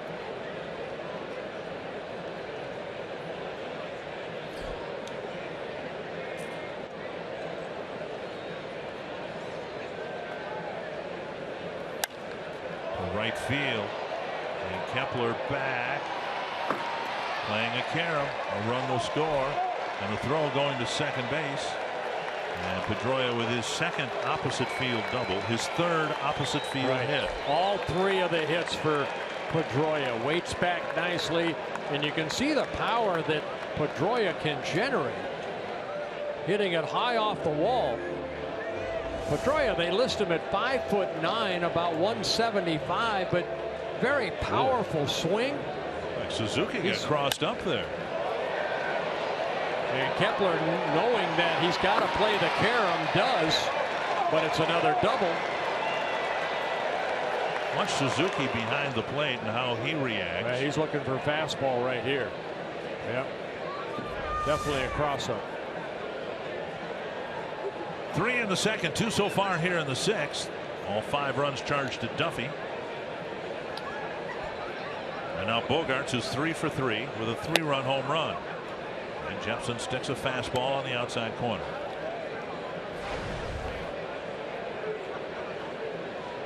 Look at those numbers, hitting nearly 400 with runners in scoring position. 87 hits, 3 of them tonight. Nice scoop by Suzuki.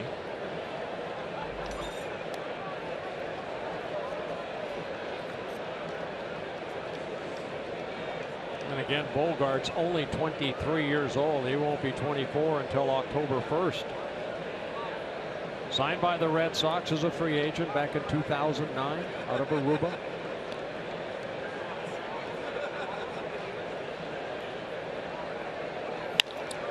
Fourth hit of the game. And it'll score 1. And Tyler Duffy's log is complete. 6 earned runs in 5 1/3 innings after 4 shutout innings. So what's happened to him is pretty much what happened to Ricky Nolasco the other night, or Irvin Santana last night. Right. Trevor May came in and gave up all his runs, and right here Jepson giving up the 2 runs that were left on base for Tyler Duffy. A dozen hits for the Red Sox. 2 away, and David Ortiz. A slicing line drive to the left center field gap, just out of the reach of a diving Byron Buxton for a double.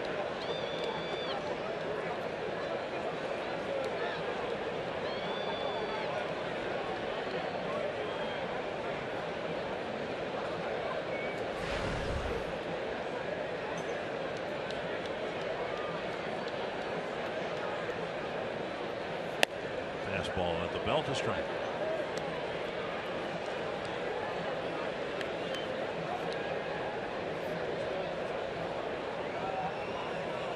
David Ortiz against Jepson over their meetings. 3 hits in 10 at bats, a double. Kevin's been able to strike him out a couple times. High fly to right. Kepler back short of the track. That ends it. But the Red Sox back up a 3-run 5th with a 3-run 6th.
Twins baseball on Fox Sports North is presented by Northland Ford. Visit northlandford.com and your local Northland Ford dealer today. And by Grand Casino. The best stories start here. What's yours? Red Sox pulling away now, 6-0, going to the bottom of the 6th inning. And the bad news for the Twins hitters, they've still got Stephen Wright to deal with out there. Yeah, 68 pitches for Wright after 5 innings, 47 strikes, a couple walks, 3 strikeouts. He has given up 6 hits. Twins have had some chances against him. Kepler led off the 3rd with a double. They didn't score. Twins filled the bases in the 5th, but it's the worst possible scenario for a Twins run scoring these days. And now Plouffe. Strike 1. Middle of the Twins lineup, Plouffe, Dozier, and Park. Some right-handed power lined up to face Stephen Wright. Back to the pitcher. 1 down. And now Dozier. Dozier skipped a single under the glove of Pedroia in the 4th inning.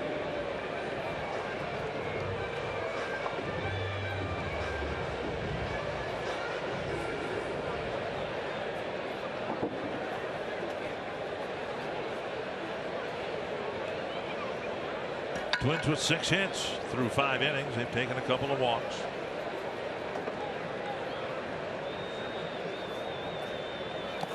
Down and away, ball one. I think anybody who's picked up a baseball for any length of time at all has experimented in throwing a knuckleball, and it's actually a misnomer, of course. It's more of a fingertip ball than a knuckleball. And a strike called, 1-1. He must have spent some time with Joe Niekro when he came over to the Twins in '87, asking him about the pitch and watching how he threw it. Well, I got a funny story about that because we're playing catch one time at the Metrodome, and we're just kind of throwing fastballs to each other, and without telling him, I threw him a curveball, and he kind of went down and got it, and then he threw me a knuckleball and it hit me right in the knee. So I said, we're done. To the right side, this one hit right at Pedroia, 2 down. I said, thank you for playing catch with me. I'm done playing catch with you. And that'll bring up Young Home Park. They make that ball dance. You know, Wright in his 3 previous complete games on the road, back against the Yankees, he threw 101 pitches. Against Kansas City and KC, hit 101, and then his last complete game in Baltimore, he threw 122 pitches. And could brush his teeth the next day. Strike one. That's the most pitches he's thrown in a ball game, but he's, you know, averaging probably 108 to 115 pitches every time out. Even though they have David Price, they say Wright is the one that has really kind of held this starting staff together.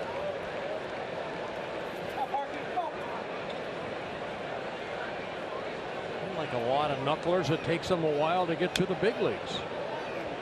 It took Wakefield, who was an infielder at one time, took him a while to develop that knuckleball, have enough confidence to throw it on a consistent basis to the big leagues. R.A. Dickey was a conventional pitcher, and then Oral Hershiser, when he was pitching coach in the Texas organization, suggested to Dickey, look, you know, your fastball's 85 miles per hour. That's not going to get it done.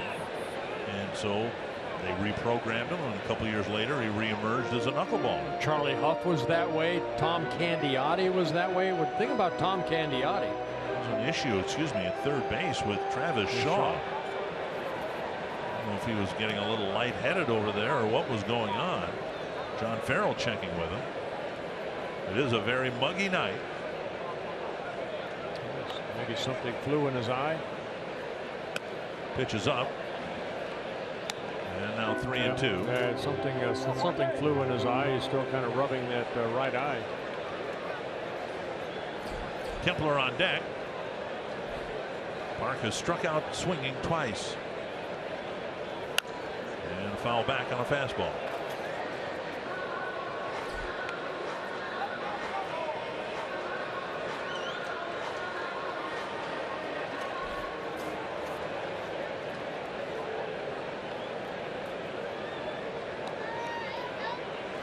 I was mentioning Tom Candiotti. He was a guy that had a good knuckleball, but he also mixed in a fastball and then that big slow curveball. And a called third strike.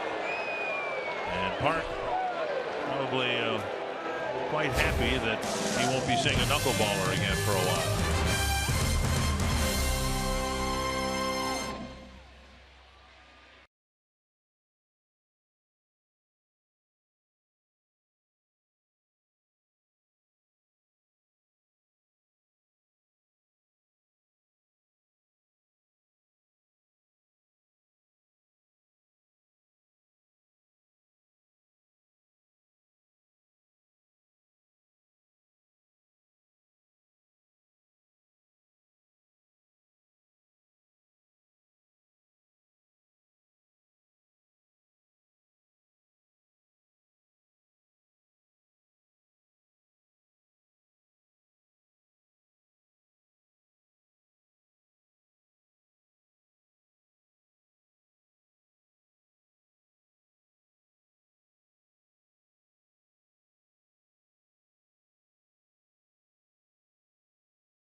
You know, we had a pitcher's duel the first 4 innings between Duffy and Wright. Wright picking up 4 strikeouts so far, 3 of them against Park. But in the 5th inning, with a couple runners on, Bogarts with a 3-run home run. That made it a 3-0 lead.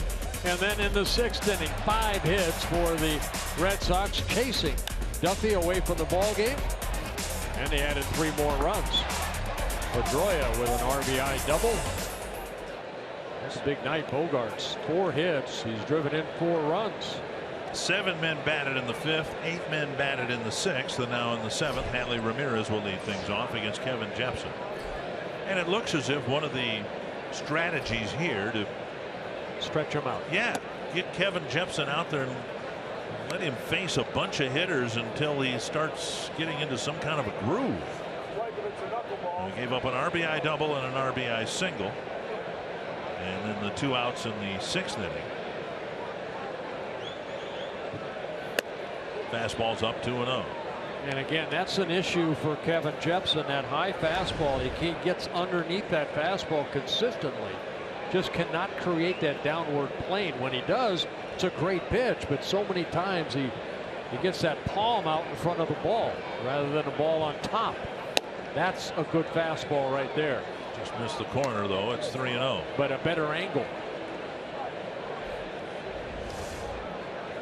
Now this one, he's on top of the ball. He drives it toward the outer half of the plate. Just missing. Fox Tracks presented by Carrier. And a 4-pitch walk to Ramirez starts the 7th. Duffy did not walk a batter in his 5 1/3 innings, so first walk. Twins fans, the 2016 Esurance MLB All-Star Game ballot is here. You can head to twinsbaseball.com, choose your hashtag ASG worthy stars, and send them to the MLB All-Star Game presented by MasterCard on July 12th in San Diego. Joe Mauer, the only realistic Twins name on the ballot. You can vote today, vote tomorrow, and vote at twinsbaseball.com/vote, only because Eduardo Nunez is not on the ballot. But there is a vote-in campaign here at Target Field. I signed one today. I saw you signed it as well. 1 strike to Bradley.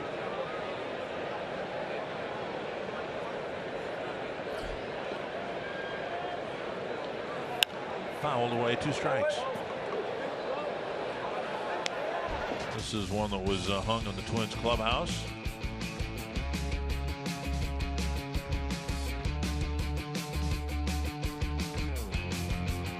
Trevor Plouffe, Brian Dozier.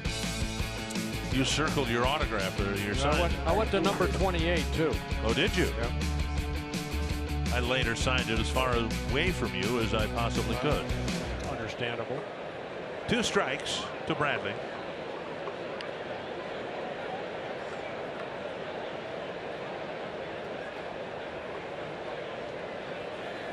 Swing and a foul. A changeup right there. Yankees beat the Tigers 4-0. Mike Pelfrey gave up 3 runs in the 1st, and the Yankees behind CC Sabathia shut out the Tigers.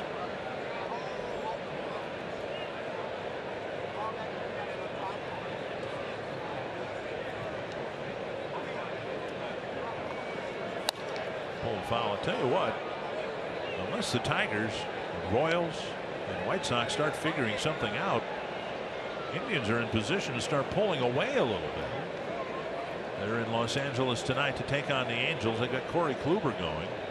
The White Sox are leading the Royals. They're really struggling to score runs, and they've lost 7 games in a row. The Royals have. 2 strikes again to Bradley. And fouled away. Again, it's a 92, 93 mile-an-hour fastball that doesn't have much movement on it, so you're going to get a lot of foul balls, especially up in the zone. This is where that changeup, a 2-seam fastball.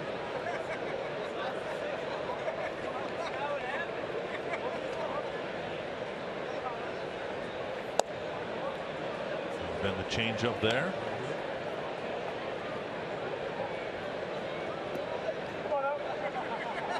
1-2.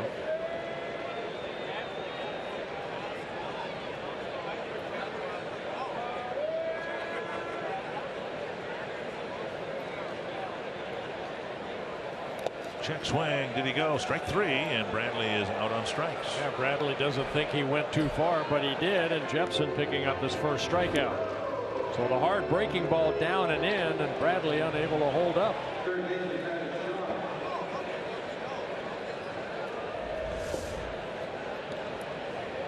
Barrel of the bat. Yep. Too far. 1 down, and now Travis Shaw. Jepson has 7 of the 8 Twins saves, but he hasn't, it seems like, had any easy innings. Everything has been a struggle. Even when he's gotten the saves, if they led by 2, he gave up a run or there were guys on base, and that's kind of what we've seen again here tonight. He gave up a couple of hits to the 4 batters he faced in the 6th. Now a leadoff walk, a long at bat, finally a strikeout of Bradley. And now 2 quick strikes to Travis Shaw. I'm just looking at his 7 saves, and there's not one save where that was a 1-2-3 inning. It was, you know, against the Angels he had his first 2 saves, but he walked a couple batters in those save opportunities. He created a base runner. No hits. And those are the successful save opportunities. Right. And a quick strikeout of Shaw, 2 down. And Shaw chasing a fastball up in the zone, and back-to-back strikeouts for Jepson. And that'll bring up Chris Young. And the Twins bullpen has had a major facelift since the start of the year. Casey Fien is gone. He's pitching now for the Dodgers. Trevor May put on the disabled list today. Glenn Perkins on the disabled list. Jepson the closer, or was until this past week. Ryan O'Rourke was with the Twins. He's been sent down. Former starters Tommy Milone and Phil Hughes were pitching out of the bullpen. Malone sent down to AAA. Hughes put on the disabled list after taking that line drive off his knee. And a new face, a new name, JT Chagua, is on his way to Target Field here today. Yeah, J.R. Graham now with the Yankees. There's another one, yeah. 1-1. Popped up. And Dozier comes in to end the inning. A leadoff walk, no harm done. A scoreless 7th for Kevin Jepson.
Coverage of baseball brought to you by T-Mobile. Let's take a look at some news and notes from around baseball tonight.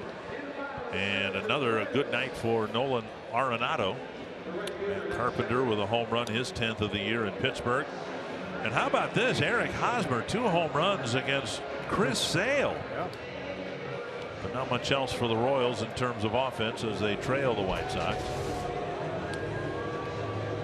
And Stephen Wright behind the mound. He'll face Max Kepler to start the Twins 7th. Twins have 6 hits, just 1 extra base hit, that being Kepler's double in the 3rd inning.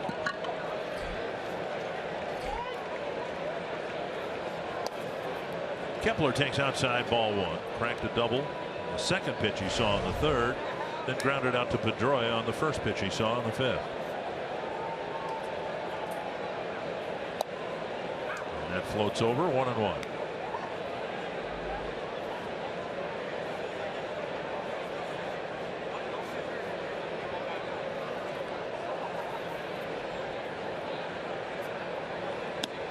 Oh, 65 miles per hour, and it floats over for strike 2.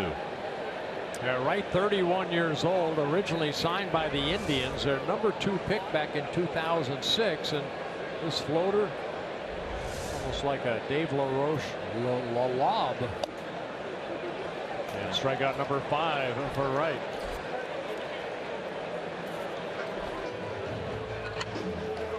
One down. Well, after the floater, then one that starts about thigh high. Kepler swings through it. This copyrighted telecast presented by the authority of the Minnesota Twins and may not be reproduced or retransmitted in any form. Any accounts and descriptions of this game may not be disseminated without the express written consent of the Minnesota Twins, LLC. Kurt Suzuki singled and got as far as 3rd base his last time up. Ball 1.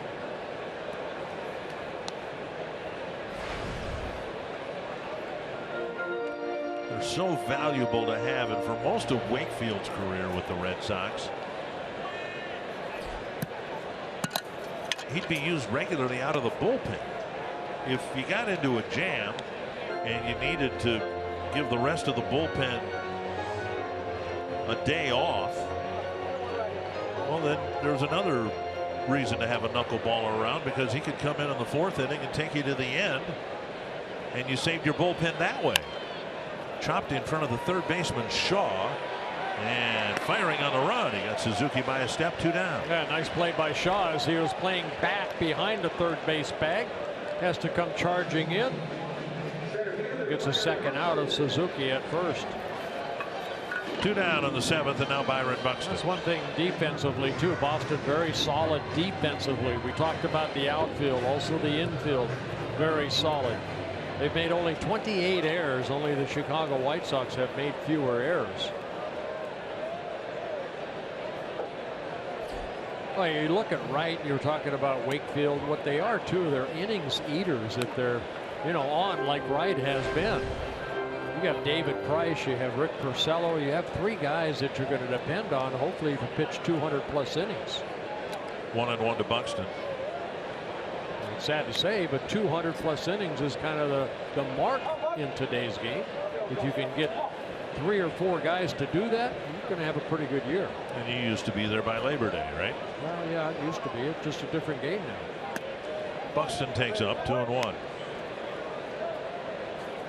We talked about this before too, but when Tommy John was doing broadcasts and when we would have knuckleballers, principally Wakefield, I guess, called strike, Tommy thought organizations would be wise to identify one pitcher at every level, and someone who, like R.A. Dickey, wasn't going to throw past 85 miles per hour, and develop them at that level. Up to Buxton, 3-2. I know I've heard this before, but where are you going to find that individual that wants to spend 2 or 3 or 4 years down at single A or rookie ball and make $500 a month? If you're only going to throw 85, you're not going to make it to the big leagues anyway. Now Buxton's called out on strikes, and it's a 1-2-3-7. Fastball that picks up the 6th strikeout for Wright. Wright has retired 7 straight now.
With your Mall of America Studio Sports Update. It's flashback time. We go back 8 years. June 13, 2006.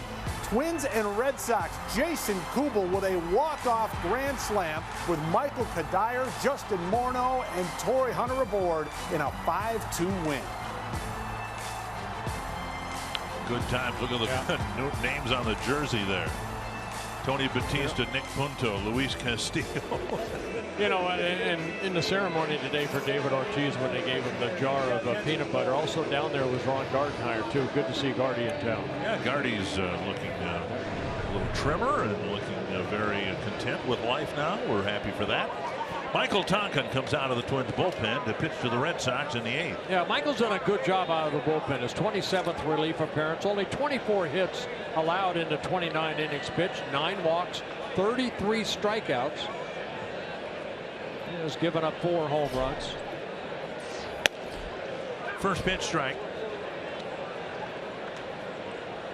If there's any question that as the Twins play out this year with thoughts, of course, of 2017, they're trying to figure out whether players, pitchers that they have are going to be part of the solution next year.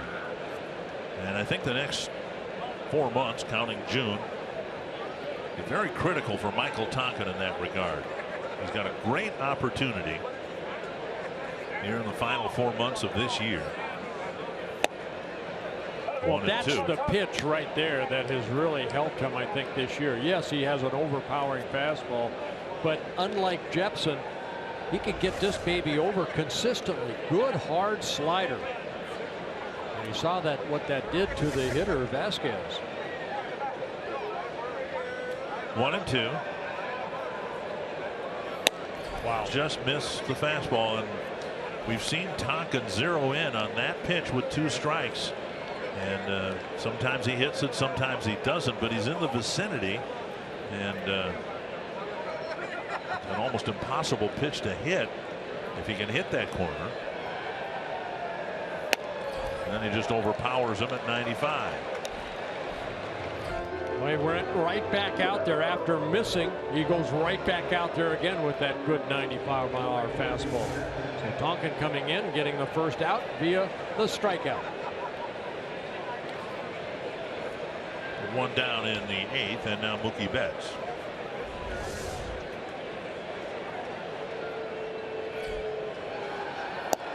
Down and away with a breaking ball.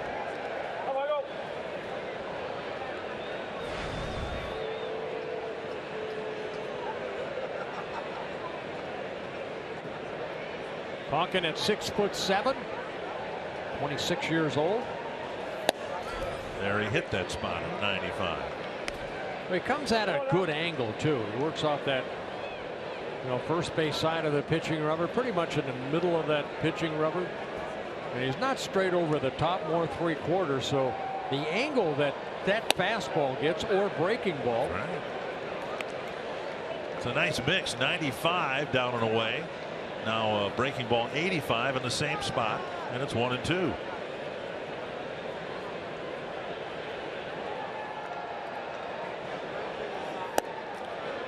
It's got a check swing, strike 3. That slider looks like a fastball, and it just darts at the end.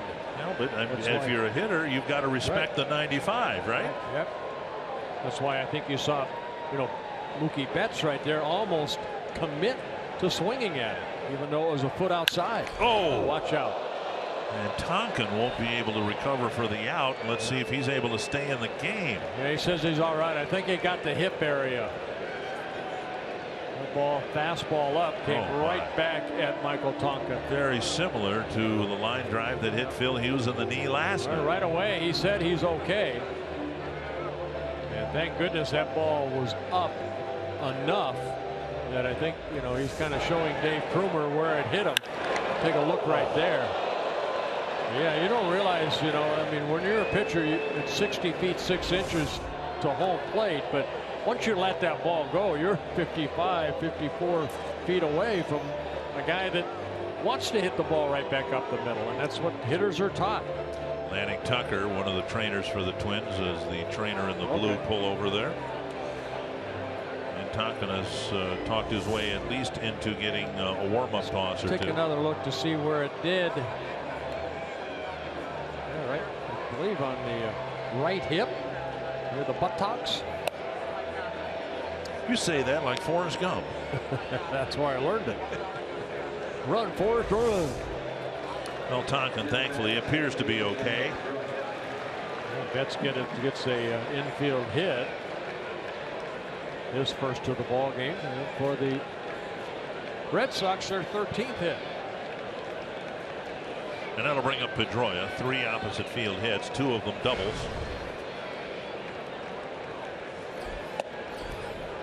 And he got a pitch in the inner half and tried to pull it, but missed. 1 strike. Pedroia, 4-time All-Star. Back in 2007, he was the American League Rookie of the Year, and then the next year he won the American League MVP. Tonkin's velocity still good at 95, a called strike, 0-2. So 2 fastballs to get ahead 0-2. And we'll see if he at least teases Pedroia with the slider. And if Pedroia tries to go the other way. And it's a good slider if Pedroia swings through. Really good hitter, just struck out on 3 quality pitches by Tonkin, 2 down. And now Bogaerts. You know, you're looking at Michael Tonkin. I mean, in the minor leagues the last couple years in Rochester, he pretty much proved that he doesn't belong there anymore. You know, he's out of options, so the Twins carried him, and now he's done a very good job here in the big leagues. The Twins brought 2 players out of spring training, out of options. On the pitching side, Tonkin and Oswaldo Arce among position players, and of the 2, I don't think there's any question that Tonkin has performed well enough for the Twins to imagine him part of a better bullpen next year. Let's see how he does go against Bogaerts here, because he's 4 for 4 in a ball game, and he's driven in 4 of the 6 runs.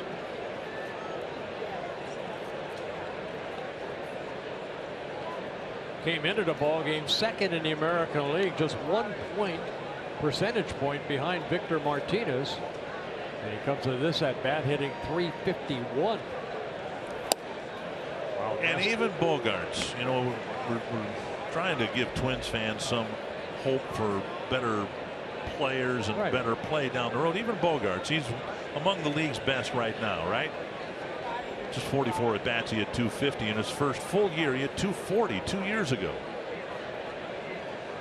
Yeah, then last year hit .320. Right.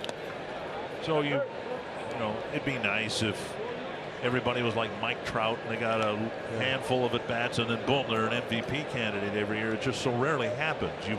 You've got to go through the awkwardness of players adjusting to life up here almost in every case. Yeah, you'll call it something else. I call it the roller coaster ride. Oh, inside 3-2. Roller coaster ride, though. That's up and down. Yeah, you know, up and down. But it's dizzying, and that's why I always say it's more like the octopus. Well, believe me, when you're struggling, you're dizzy. 3-2.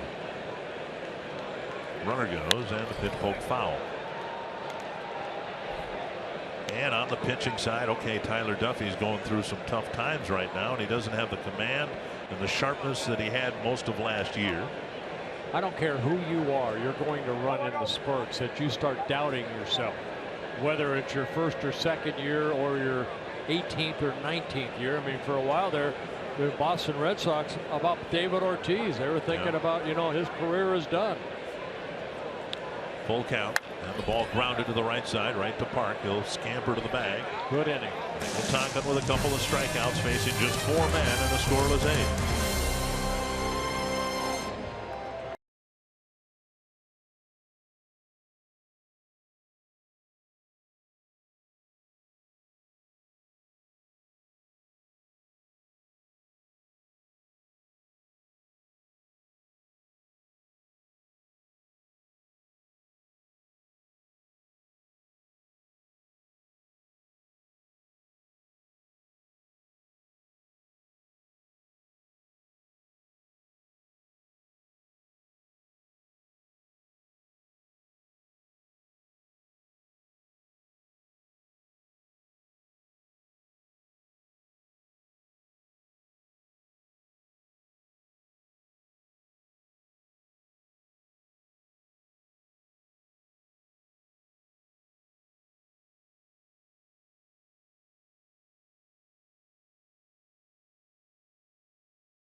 We start the bottom of the 8th inning here at Target Field. And coming up after the final out, as always, we will bring you Twins Live, presented by CenturyLink. Tonight we'll look at the pop in the top of the Sox order, in particular Dustin Pedroia and Xander Bogaerts, the 2 and 3 hitters, who have combined tonight for 7 hits and 5 runs knocked in. Plus, a look at how Stephen Wright has shut down the Twins through 7 innings, allowing just 6 hits. And we will hear from Paul Molitor after the game. Dick and Bert, as Wright now starts his 8th inning of work. And a pitch is up to Eduardo Nunez. Thank you, Marnie. Nunez with one of the 6 Twins hits. Comes to the right side. Ramirez flips it underhand and off target and into the Twins dugout. Yeah, right. Ramirez, that kind of showboat right there. He had plenty of time to make a better throw. I would imagine a hit for Nunez, and he'll go to second. I think the ball went into the Twins dugout. Yeah, that's got to be an error right here. You see, I mean, he gets over there, a good throw, but you can see how he tried to throw that ball from his knee, but he's got time right here to, you see, he's planted on that knee, and for some reason, he just kind of a lazy flip, and Wright couldn't get it. It should be an error, and it is on Ramirez. Robbie Grossman's reached all 3 times, a single and 2 walks. And over, strike 1.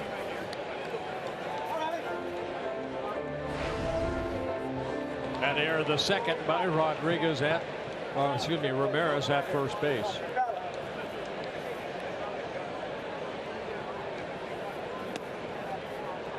One and one.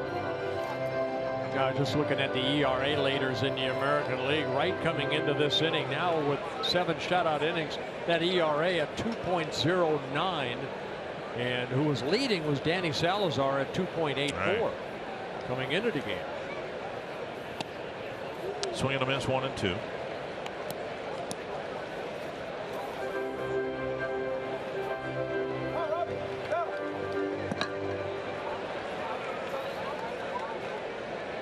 No team likes to get shut out, so you'd like to put a run or 2 on the board, if not 7. That's to the backstop. And Nunez will go to third. It's the first time that Vasquez hasn't handled a pitch cleanly. Yep. I don't know if that ball skipped on him or if it's a knuckleball got underneath him, but Vasquez, if this is the first time he's caught him, he's done a great job back there. It's a knuckleball that he just missed. Should be a pass ball, and it is. Now 2 and 2 to Grossman with Nunez at third, nobody out. 3 and 2. Technology's wonderful. We've talked about high definition, the center field camera, slow motion, and all that. And you watch Wright's knuckleball go toward home plate. You can read Rob Manfred's signature on the baseball. It's unbelievable. Tapper right side. Nunez will score. It'll be an unearned run, of course, but at least the Twins are on the board. And Grossman drives in his 14th run. Yeah, he gets an RBI for that, so the Twins take advantage of the error by Ramirez, and then the pass ball to make it a 6-1 ball game. Twins don't have a hit since Nunez's opposite field single in the 5th. They hadn't had a base runner since Bauer hit a comebacker to the mound with the bases loaded and 2 outs in the 5th. 1, 2, 3, 6th, 1, 2, 3, 7th, and now the Ramirez error giving them a run.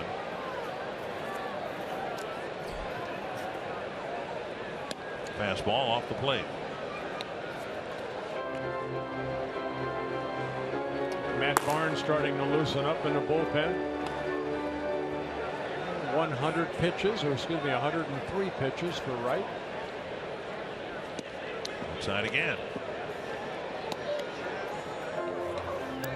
You've got a comfortable lead. You're Stephen Wright. You've pitched an awful lot of innings on the road. You kind of spoiled your manager and pitching coach, I suppose, a little bit because you pitched complete games. There's a ball lashed to left, and Mauer has a base hit. Yeah, he went with a fastball, and Mauer hitting it the other way. Picks up his first hit. And comes John Farrell. He may make the move here with Stephen Wright, and he slams the baseball into his glove because you know he wanted to pitch another complete game here tonight. Well, the air kind of set the stage for him to come out of the ball game. Twins couldn't do much against Stephen Wright, and he comes off the mound.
Gives up the Twins just one unearned run.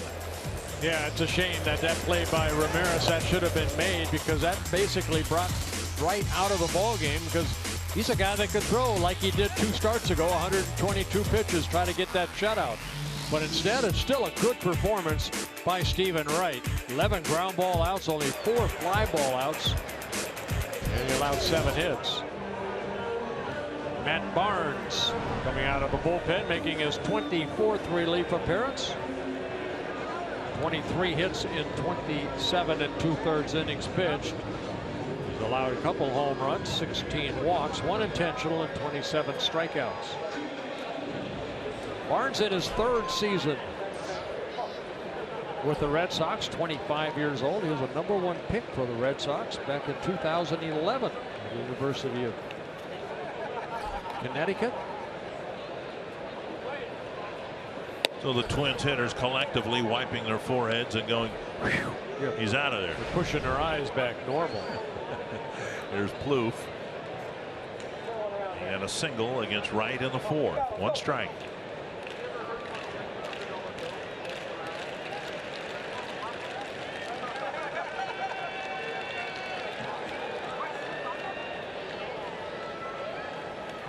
Ooh, that landed 6 feet in front of the plate. Somehow Vasquez was able to block it. That ball landed up right in his chest protector and kept the ball in front of him. He's got a report on Barnes. Good fastball in the mid-90s. That's the curveball that he threw about 6 feet in front of the plate, and also a circle changeup.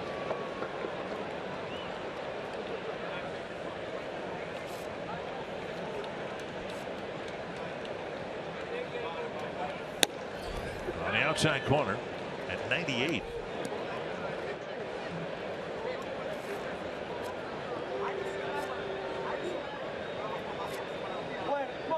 No activity in the Twins pen, so it looks like Michael Tonkin will get every opportunity to pitch in the 9th inning as well.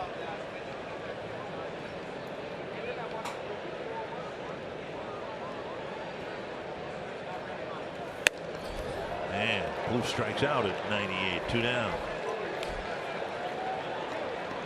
That'll bring up Brian Dozier. And after seeing that knuckleball at 70, 60 at times, all of a sudden here comes a 98-mile-an-hour fastball.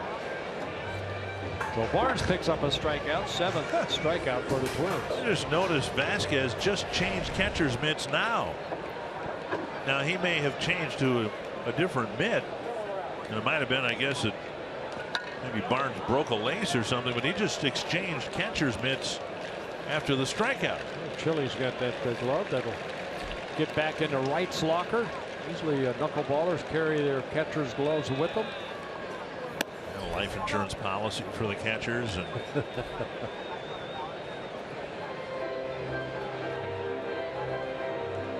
I'll tell you what, he did an awfully good job, and that's a mixed blessing for Vasquez. He did such a good job, he'll probably get another assignment behind the plate, and I'm not sure he wants that. If he's going to be in the game, yes, he does. Was it Doug Mirabelli? Boston's already lost a couple catchers this year. Well, Vasquez. And I think he exchanged one conventional catcher's mitt for the other. So maybe he popped a lace or something like that. Dozier swings and misses. So Doug Mirabelli was kept in the league for with Tim Wakefield. The Red Sox reacquired him and almost had tried to hold up a game because he was late getting in from the West Coast. Yeah, remember they traded him and Wakefield went nuts. Nobody could catch him anymore. So they had to make a trade back to get him back to Boston. 1-2. When Charlie Huff was pitching for the Texas Rangers, his catcher was Gino Petralli. And every year you'd look up at the end of the year who led the league in pass balls, and it was Gino Petralli with 26, and the next catcher had 5. And then you had to understand why Petralli had all those pass balls. 2-2 to Dozier.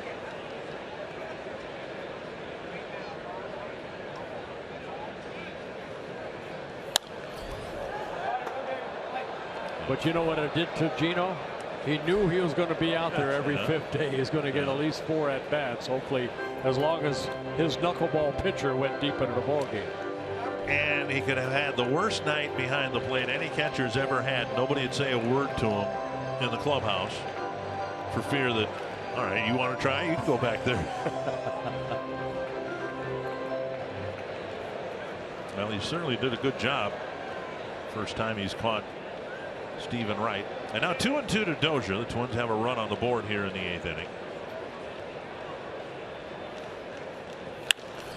To left field and deep. Going back is Young. And on the edge of the track, he makes the catch. Twins take advantage of a Ramirez error to get on the board in the 8th.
Red Sox score a lot of runs. They've scored 6 of them here tonight and have a 6-1 lead as we go to the 9th inning, and David Ortiz will hit. Ortiz by his standards, has had a fairly quiet night. Double that was pretty much meaningless in the 5th inning, and Tonkin gets ahead with a strike at the knees.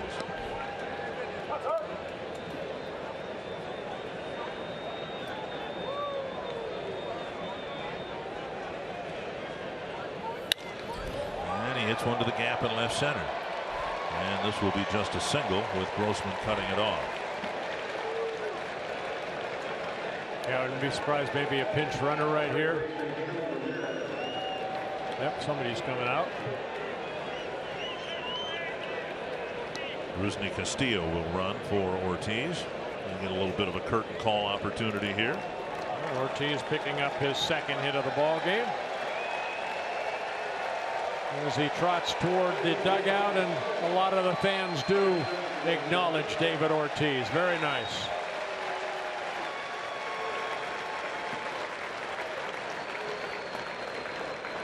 So Castillo the runner at first, and now Hanley Ramirez.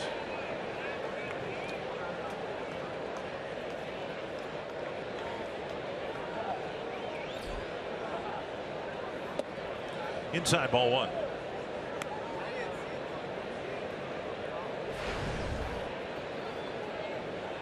Ramirez 0 for 3 with a walk. Reached on an error on Byung-Ho Park in the 4th. Toward the hole and through, a base hit. Tonkin, who had a good 8th inning, now gives up a pair of hits to start the 9th inning.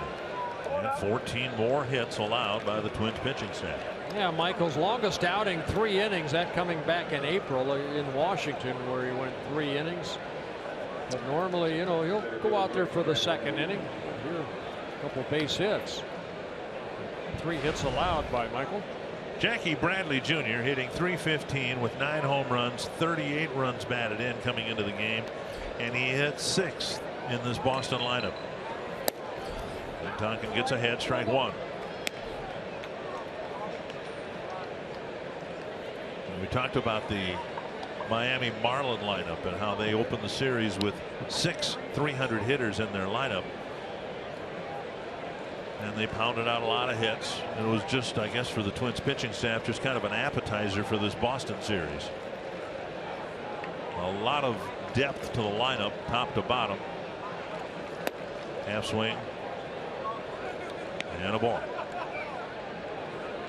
I'd like a ground ball right here. Tonkin's been able to get 3 double plays turned behind him. No matter what the scoreboard says, you still want to make quality pitches. At the knees, 1 and 2. Fastball there.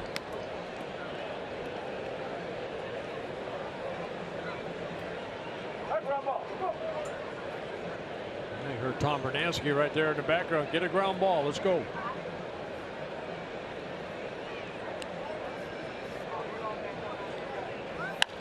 Pop up and a foul ball.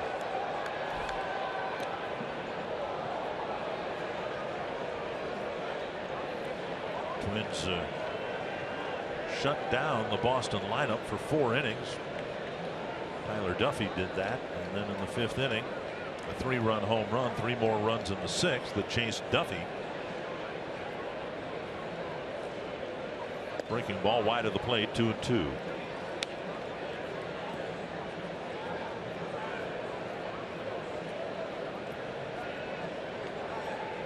As good as the Boston lineup is, the Achilles heel is thought to be its starting pitching. So too the team they're chasing, the Baltimore Orioles. 2-game spread to begin play today, and the Orioles aren't thought to have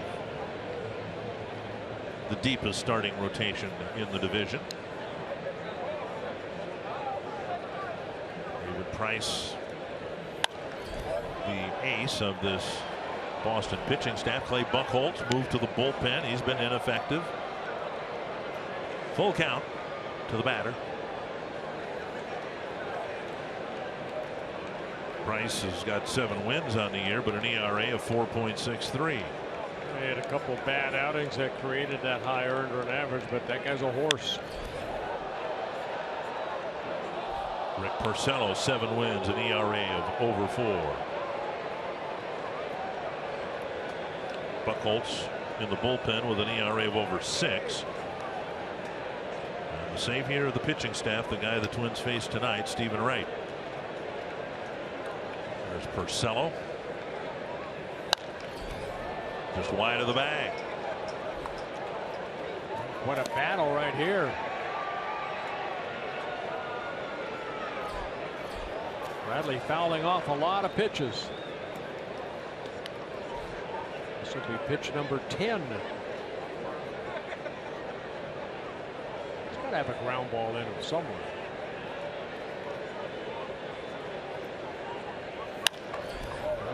Tonkin has thrown a lot of pitches now, that at 96 miles per hour. This will be his 35th pitch of the night. Tyler Duffy went 5 1/3 innings.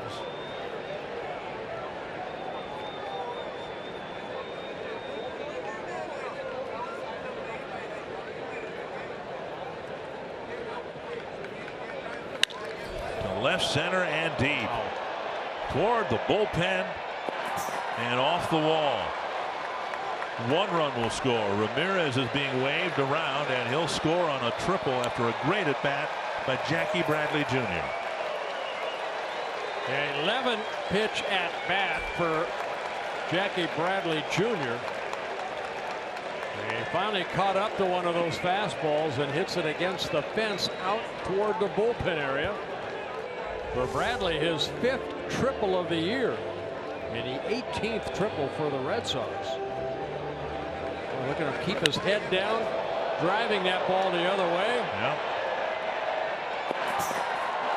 Well, we've talked about it. I mean, here they are now with 16 hits, and look through your score sheet and how many of the Boston hits have been to the opposite field and still hit with authority. Pedroia has 2 doubles to the opposite field, and now a triple from Bradley. And Bradley getting his 5th triple and driving in. Now he has 40 runs batted in on the year. And he hit 6th. Here's Shaw, single in 4 trips.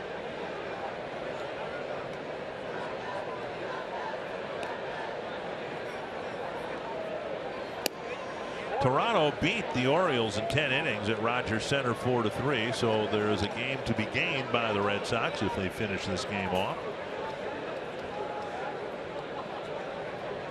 Boston came in 2 games behind the Orioles. Foul back.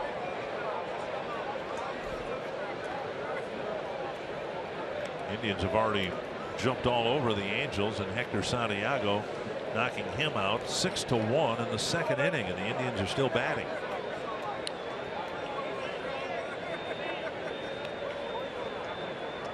Two strikes. And a pitch up.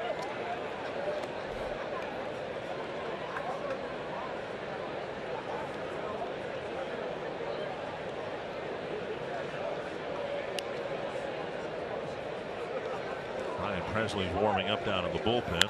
The hope, of course, was that Tonkin would be able to get through the 9th inning and Presley would get some additional rest. But what has gone right for the Twins in the pitching department? Tonkin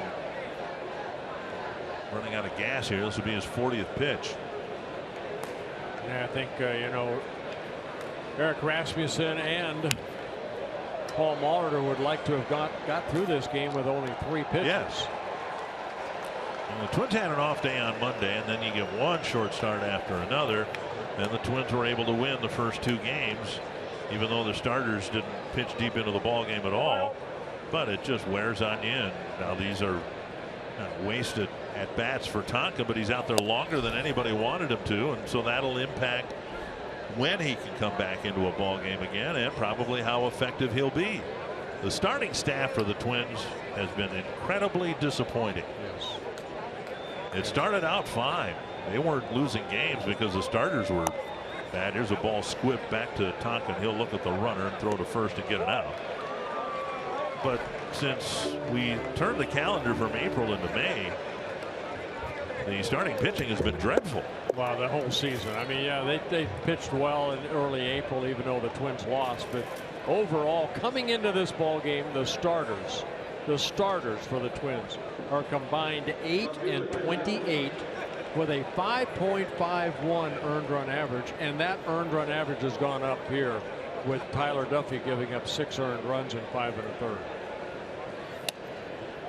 You are not going to win any ball games or many ball games with the starting staff the Twins have right now.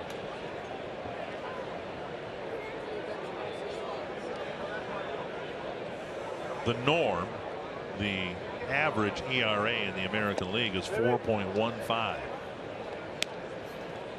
And the Twins have one nearly a full run higher than that. 2-0. Twins have the infield in here already down 8-1. It seems like, you know, we're just beating a dead horse. It's just not improving. And where Tonkin was getting swings and misses in the 8th inning, now he's just getting one foul ball after another. Well, he's kind of like Jepson. You know, there's not a lot of movement on his fastball, so it's pretty straight. And I don't care if you throw, you know, like Nolan Ryan 100 miles an hour, you have to have some movement on those pitches. Foul back. And this might be headed into the Boston. Nope, just short of the Boston radio booth.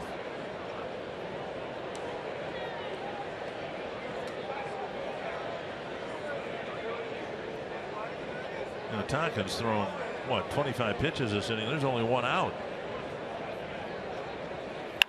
On the ground. Nunez looks and throws to first, 2 down.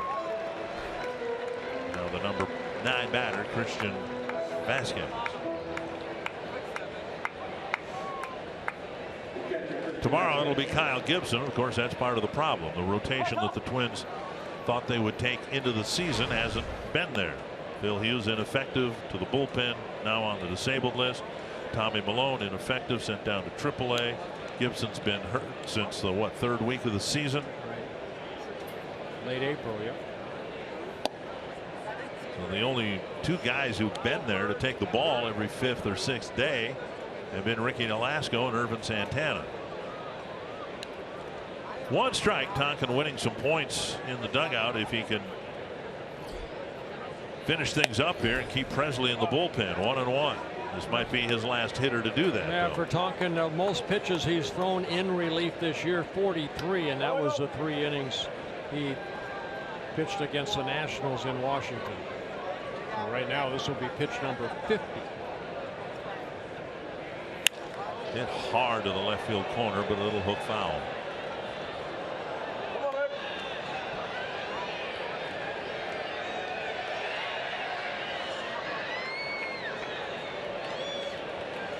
Vasquez, 25 years old, out of Puerto Rico. Signed by the Boston Red Sox back in 2008 out of the Baseball Academy in Puerto Rico. Tonkin leaving that pitch up, and those are the pitches that tend to get flicked foul. Instead of in the 8th inning, we saw him bury those fastballs down around the knees.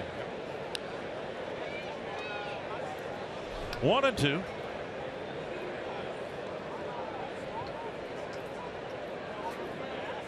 And a good slider ends it.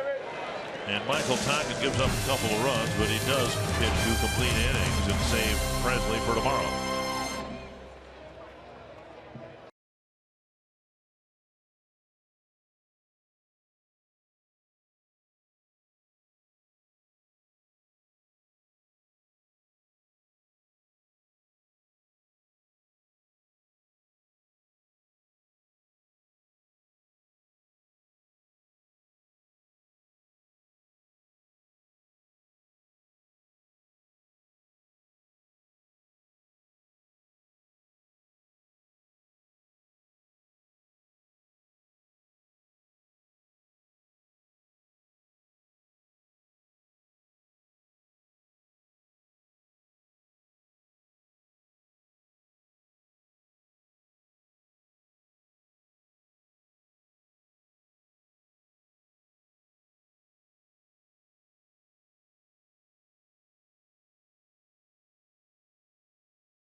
the Twins will bat in the bottom of the 9th inning. Time now for What's Next, brought to you by CenturyLink.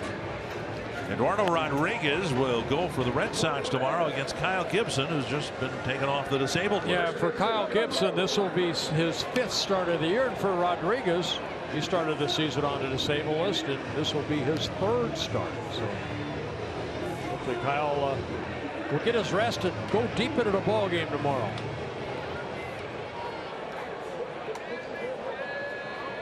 Josh Rutledge taking over at 3rd base, and Shaw moving over at 1st.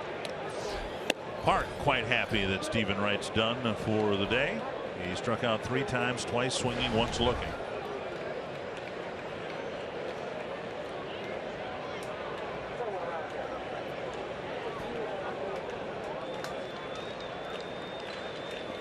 Swing and a miss, 1-1.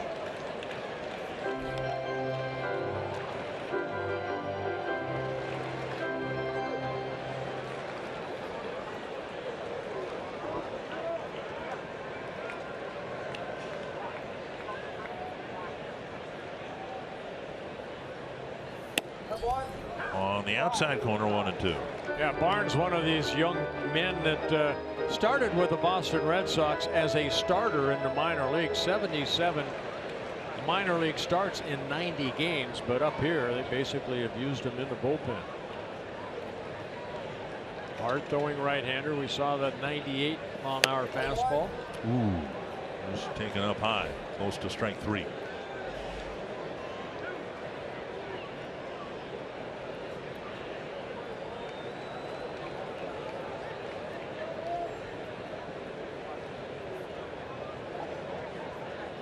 Park, Kepler, Suzuki, and if somebody reaches, Buxton.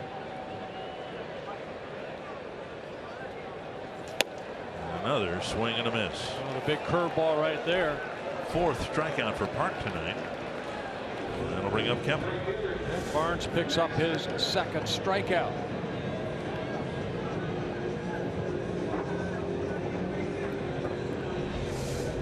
One down, and now Kepler led off the 3rd with a double. In a scoreless game, the Twins advanced Kepler to 3rd in the Suzuki at bat, but left him there when Buxton struck out and Nunez hit a fly ball. At the knees, a strike.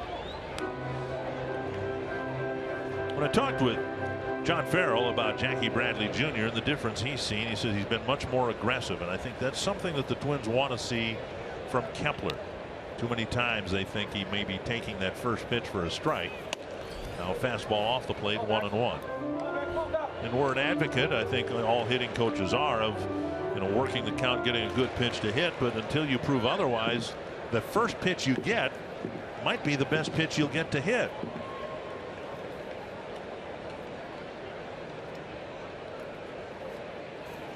Swing and a miss, 1-2. But you mentioned, Bradley Jr. when he first came up, he struggled a little bit up and down in the minor leagues, and Kepler mainly in Double-A, a little bit of Triple-A. So patience, I guess, is something that you have to have with a young guy like Max Kepler.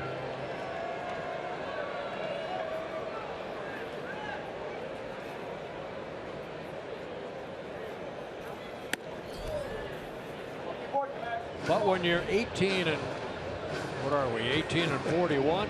Yeah. Patience is not the word you want to hear. No. 2-2 to Kepler.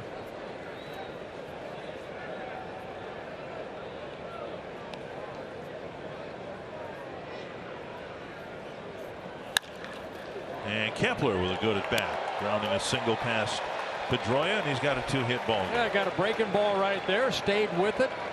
Very good swing right there by Max Kepler, picks up his 2nd hit. Showed Bradley, when he hit that triple, keep his head down, and right there, look at the head going right toward the ball, and a good solid swing. Ball finds its way through the infield.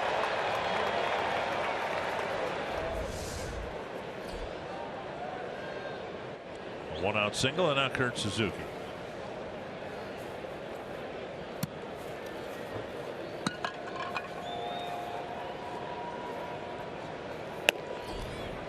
Fastball on the outside corner. Twins a little homer happy in the first couple games of the Marlins series. And even in the Tampa Bay series, they've had series where they've hit a lot of home runs, but all their hits here have been singles and doubles. Yeah, 1 double, 8 singles. Now 1-1.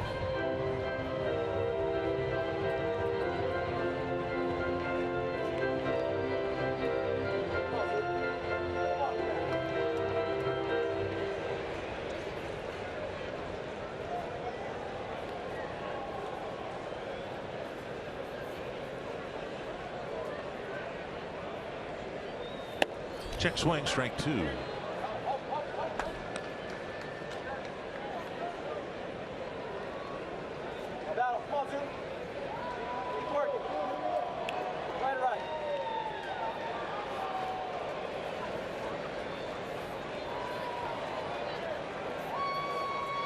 One and 2 to Suzuki.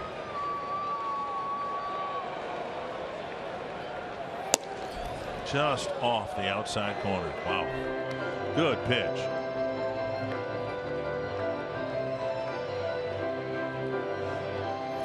Well, basically, it has been fastballs by Barnes, occasional curveball.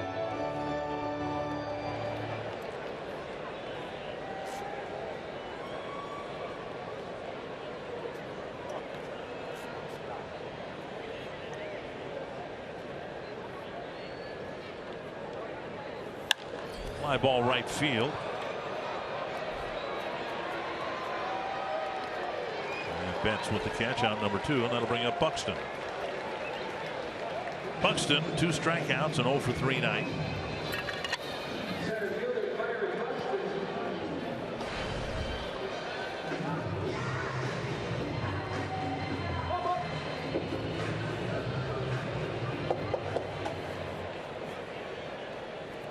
Buxton's average down to 222. He added up to 250 a couple games ago.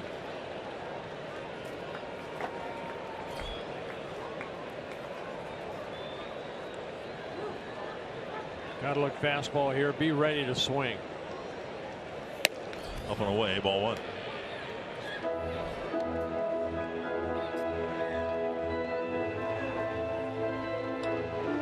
No matter what the scoreboard says, you still want good quality at bats. Barnes has shown that he'll come right at you.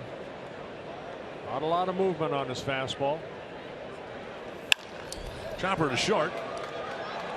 And out at second base. That takes care of it. The Red Sox come in, score 8 runs, and allow just 1. That's kind of been the story of their season. Anthony, the Red Sox came into this series against the Twins with a very potent offense, and the Twins pitching staff could not slow them down.